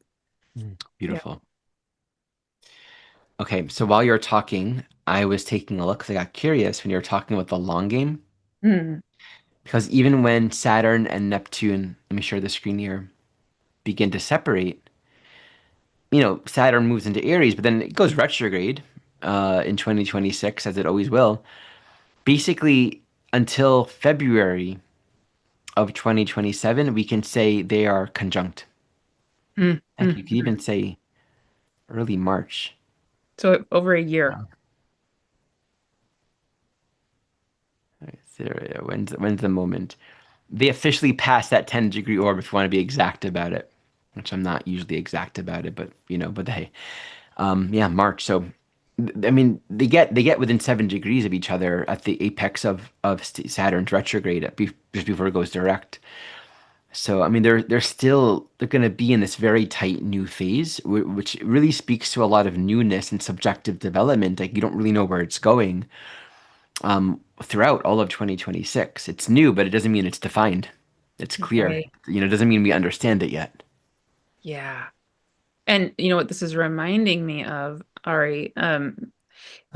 This is a little technical-ish, but for people who maybe are a little advanced with astrology, and or if even if you're not, just listen to the feeling of this and don't worry about the technicalities. I remember a reading you did for me when I was having my secondary progressed new moon, and the the new moon, the progressed moon phases are similar to a Saturn cycle, right? So it's a similar kind of rhythm to it. And I remember at the time you said to me, yeah, you're having this progressed new moon now, which is cool. And don't expect to actually be able to see anything Right. Right. manifesting for like until like the first quarter of this, which takes a few years. And guess what? You were right. Like a few years later, I was like, oh, wow, he was completely correct. Right. Right. So I'm realizing it's a similar, might be, maybe. I mean, I don't know. We don't know. We'll see. But yeah, that we maybe need to be patient. Right? Hmm. Absolutely. I mean, there are other things in transit that say there's also an immense acceleration happening next year. Yes. It's Yes. Uranus stuff, but Uranus. Yeah. yeah, I mean, there's a new there's a clearing. That's the whole point of this analysis. Like this is a completion of a cycle, such a deep culmination, a letting go, allowing something old to come into resolution, and then we're just going to be like a little seedling sprouting up from the earth, not yet knowing how to do this new thing. So there's Hmm. going to be a new phase of discovery, but the quality of newness will be very evident for us. Hmm. All right, let's go into the 11th. So here we're dealing with two dimensions. Both 11th house corresponds to community, our associations, those that we're in resonance with, but it also speaks to the ongoing process of continual liberation from the precedent, from the known. And I always like to give a little explanation for why those two are associated with the 11th house. Because we're always going to naturally resonate with other people that share a similar vibration. So if we're kind of operating within a particular mental paradigm, the world that we see, the matrix that we're living in, we're going to find other people in that paradigm and relate to them there. But as we liberate and realize, oh, wait a minute, I don't have to do this or be this or say this anymore. That was just an identity. We literally, not literally, we metaphorically rise above and see it objectively. And in that objective seeing, we disidentify from that kind of person. We're no longer who we thought we were. And this means like our relationships and the communities, there's an ongoing flux to them. There's no one community or group that we fully belong to because our belonging is in our soul and is in the universe. Like we all belong. And all of the elements of existence are fractally inside each individual soul. So there's a calling right now with this slowing down to really see what are the ways in which we may be conditioned by an identity, a sense of belonging, who we think we are. This can be our political party, our religious group, the friends that we want to fit in with, the paradigm that we're existing within. There's an invitation in this to really recognize, am I suppressing something for the sake of belonging? And on the other hand, there can also be the sense of, I don't know where I belong. I'm just like floating here. I'm like an alien floating through life and I don't know where to go. Who are my people? Where is my tribe? I feel like an outsider wherever I go. These are kind of like two extremes on two sides of the same coin. Feeling like you don't have any friends, you don't resonate with anyone, or the sense of like, I'm just hiding in the group, in the community, and I'm just adopting and merging, but I don't really know if it's who I am. I don't really know who I am. I'm just becoming who I'm supposed to be. So there's a getting still, almost like letting go of the idea of other people, letting go of the idea of community or friends, and just coming back to what is my essential vibration when I'm not judging it? Who am I when I'm not trying to be someone? This is not about the 10th house defining our role and our place in society. There's a very defined quality in the 10th that's all about clarifying definition, parameters, responsibility, purpose. This is literally in the 11th house, not about that. It's who am I when I am not any of that, when it's not the body, it's not my social role, it's not what people think of me, it's not my affiliations. What's there? Who am I? And so there's a sort of opening of a paradigm, a way of life, a way of being that perhaps reflects a vision of the future, a utopian possibility that maybe as a child you dreamt about, where things are simply a lot better. Because the 11th house dynamic reflects where there can be a lot of old ways of thinking. Well, a whole bunch of groups of people share these old ways of thinking, and it creates a momentum, and it's what we all do. But how we live as human beings can be so much more radically evolved and can be so much better, but it takes generally a momentum of enough people catching on to that for that to become sort of a 10th house crystallization. So this 11th house dynamic can be there's a remembering of a dream of something that the world hasn't seen, but my heart knows to be true. What's that Eisenstein book? A better world your heart knows is anyway. This potential for a better world, but it doesn't start by looking for the people. It starts by realizing I never belonged in these projections. This never defined me in the first place. Like, so whatever that might be, if we feel stuck in something or if we feel like an outsider, don't attach too strongly to finding out where you should be because you already are what you are and your part in the larger ecosystem and the evolution of consciousness in this planet, in humanity, is greater than what you understand. So the key is inspiration. The key is follow your bliss. Your vibe will attract your tribe. Your joy and your excitement in being what you are and not knowing is the most important part. And then there might be vision, like, okay, I'm here to create something and do something that Saturn gets to work. There's a crystallization that occurs, but it's coming from the unconditioned experience of just simply catching, noticing what you already are. Yeah. Yes. And then as you're describing all of that, I'm touching back to the trine over in the seventh house that we were talking about yesterday, earlier in this video.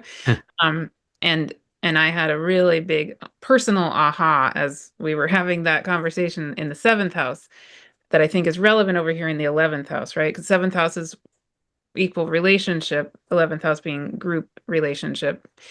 And and so what I'm feeling with both of them is this opportunity also for radical forgiving and like Hmm. radical forgiveness of ourselves, but radical forgiveness of the other, and this coming back to unconditional love, right? That so I can imagine here in the 11th house, we have Pisces in the 11th house.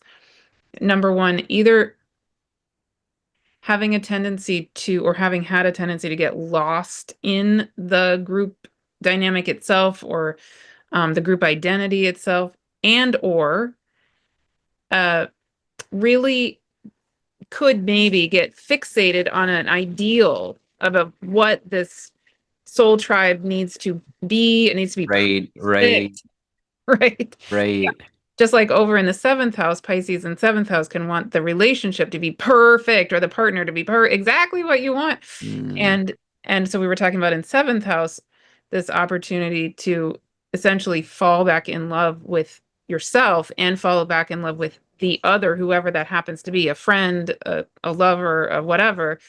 Um, and that you're falling back in love with the truth, the trueness of yourself and the trueness of the other, whoever the flaws included, the perfection of the divine in them, essentially, right? And the humanness of who they are all at the same time. So same over here in the 11th house. It's like I can speak for myself. I've never found a perfect soul tribe group. I mean, maybe there is a group that is like really, really wonderful for you, great.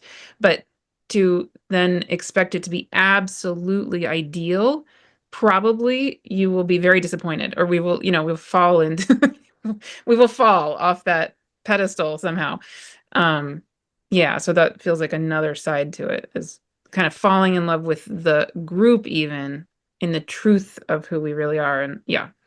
I'm so glad you spoke to that because this also speaks to the other group, the Mm, other people, right? mm, So here I am in my fill in the blank, and there are a lot of fill in the blanks, mm, but them over there. And so, 11th house is literally whatever other group. It's like that community. It could be Mhm. a religious, it could be defined religiously, racially, politically, geographically. It's the other people that are different than me. So there's a Yes. dissolving of the judgments and the separation. I think we're seeing a lot of that right now, where it's like I got to make sure I conform to how I'm supposed to be according to this group or this political group or this ideology.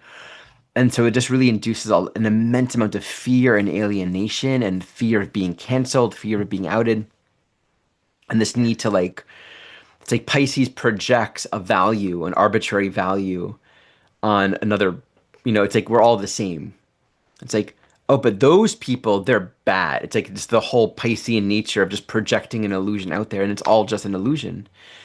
And so there's a way of being where I think this new cycle, if we're really open to it, wants to support and nurture the truth of unity, of collaboration, of inclusion, of sharing, where there's a natural movement of humanity dropping these judgments, Yeah. learning how to embrace our differences, because like there, Aries is not the same as Taurus.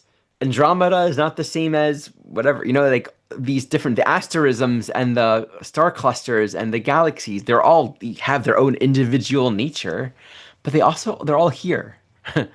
They're not warring with each other as far as I'm aware. And so there's a higher intelligence here where we all just get along. It doesn't mean we're like buddy buddies, but like a key quality for the 11th house is a good teaching for us to understand that really brings it together is friendliness. Mm. Friendliness is it's not artificial, it's a real expression of kindness. We're all neighbors until we respect each other. And then we share where there's a need to share, and we're available. So it's like you're you, I'm me, but we're also here and we're also we. That respect is key to the 11th house. Yeah. And if we do the division thing, I think what I'm feeling in my body is essentially we end up feeling like I can't be myself. If I'm actually, so intensely judging that thing over there in some way, even if I'm not conscious of it, it's boomeranging right back at me. And so Absolutely. there's a sense of some kind of rift in myself, right? Which I don't want to do to myself. So yeah, I want to feel that I'm completely perfect being exactly who I am, whatever that is. And that's what I really, yeah, that's the forgiveness, that's the unconditional love. Um, yeah. All Mm. right. Would you like to lead us with the 12th? Sure. Okay, Pisces 12th house. Wow. Oh, I forgot to record it, Martha. Oh, are you not recording? Oh my God, did you do that? Wait. I did it again. Now I'm Ah, you did recording. it again. Oh my God. All I right, just next time. remembered. Yeah, I'm This, recording. Right. yeah, this is Ari crying. I wanted to try this again and give it a little more space for your reaction instead of just telling you right away that I actually am recording. So thank you for allowing me. Yeah. But now that's called Ari crying wolf. So I may or may not fall for it a third time. We'll see. Okay. Okay. Mm, um, all right. Pisces in 12th house and that Neptune Saturn conjunction happening at 0 degrees of Aries in 12th house. So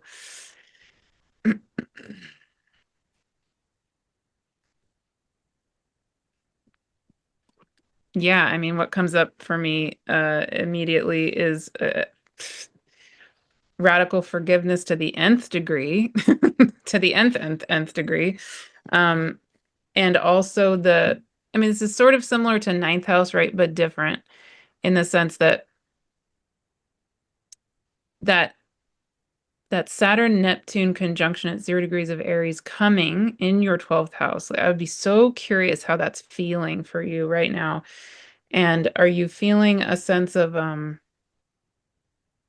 yeah, newness around the way in which you're interacting with the spirit world? I mean, like in my community, there are so many people coming into a brand new ways of relating literally to the spirit world, like to fairies and gnomes and the inner earth beings Mm. and the star beings and that kind of thing, right? So if this is a person kind of more in my circles and with that kind of experience, I would be wondering, wow, yeah, what is going on literally in your relationship to the spirit world right now? And um, so I'm thinking of certain people, like in my channeling course, if this is their signature or just anybody, really just anybody. Um, it's like I would wonder in this time as Neptune is now back in Pisces in your 12th house, it's like, whoa, you have such an opportunity. Like the possibilities are endless here, you know? If you are feeling drawn to, let's say, the fairies in the woods in your backyard, you know, like go in there and just explore it and just let the spirit world come and show itself, you know, just wow, what is going on? And let like literally let spirit speak and dream with you and show you, okay, right, what is that next thing that they want to move through you and construct through you? Um, yeah, that's where I'm drawn, just because the context of who the people I tend to work with. But Yeah. yeah. Well, there's a deep acceptance that what seems so real is actually also just a dream. Hmm. And so there's such, I mean, it's in the 12th. It's this of all the signatures, this happening the 12th just adds and emphasizes the quality of surrender, letting go, completion, right? More than all the other houses, because this is like Yeah. Pisces, 29th degree stationing. It's like everything about it speaks on every level. The only thing that can make it more profound for you is if you have a literally a 0 degrees Aries ascendant. Yeah. That would just make it very end of the 12th house. So, Hmm. what's real? What's important? You know, what's the meaning of life? Like, what's happening in the 12th house is we're surrendering, we're giving our ultimate trust to something. And yet we can invest trust in all kinds of things. Like the mutable nature of the 12th house is so encompassing. So we can live a life that's just a sandcastle and think we're, doing everything right. We're a good person. We're good to people. It can express in all kinds of ways.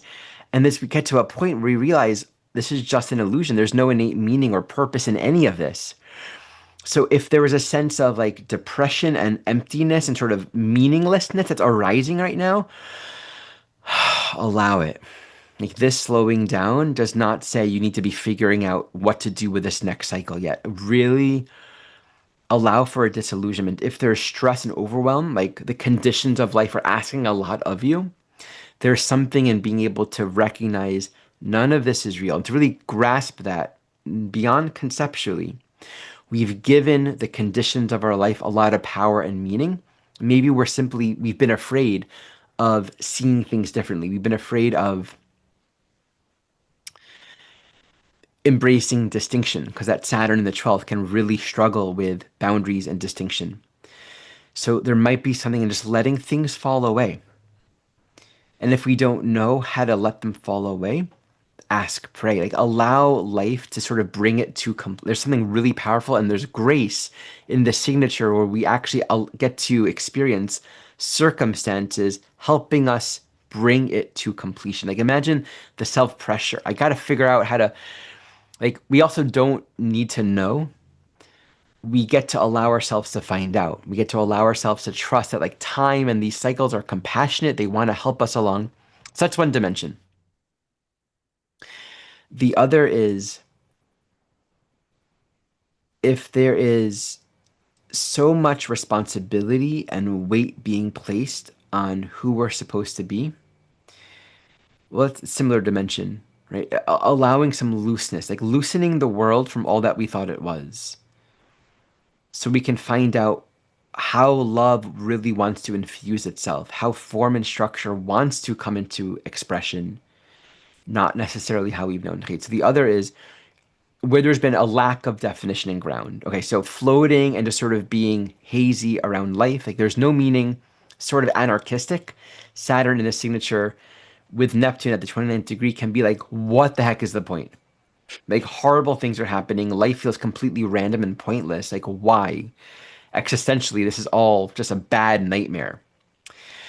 So there can be that as well as just a lack of definition. So that Neptune in the 12th, I'm just floating along, I'm an ocean, and oh, this feels good and this doesn't feel good, and I guess it's all okay.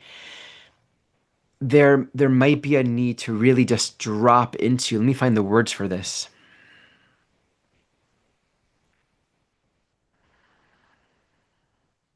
Why are you here in a body?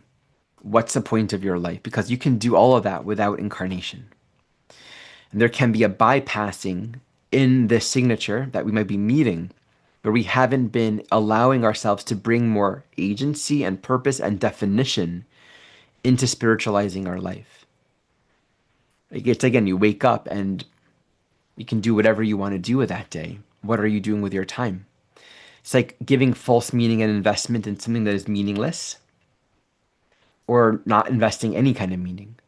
And that's a tricky balance, right? It's like we can suppress our actual spiritual connection with a lot of rules and ideas of what we should do, but it's all a way of kind of protecting ourselves from the void. Like I'm gonna create a dream reality that makes me feel like I'm not lost and wandering and kind of aimlessly, helplessly floating through space.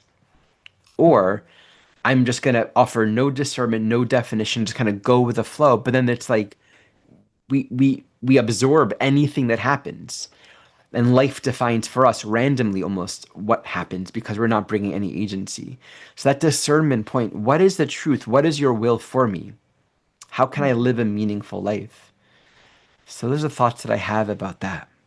Yeah, it's interesting you keep using the word will and yeah, because this person probably would have an Aries ascendant, right? So Maybe.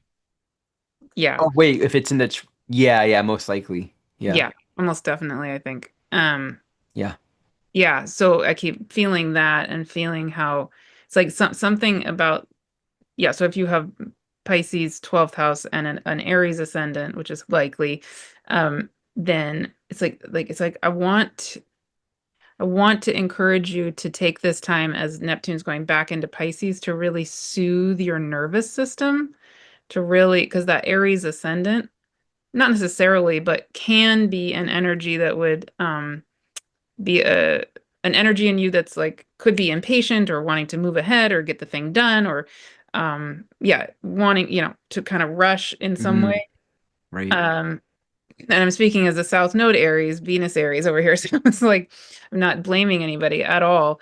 And to have such strong Neptunian Piscean energy over there in your 12th house, it's really, and stationing in Pisces, really giving that Aries part of you an opportunity to just feel, oh, it's okay. Like you can let go.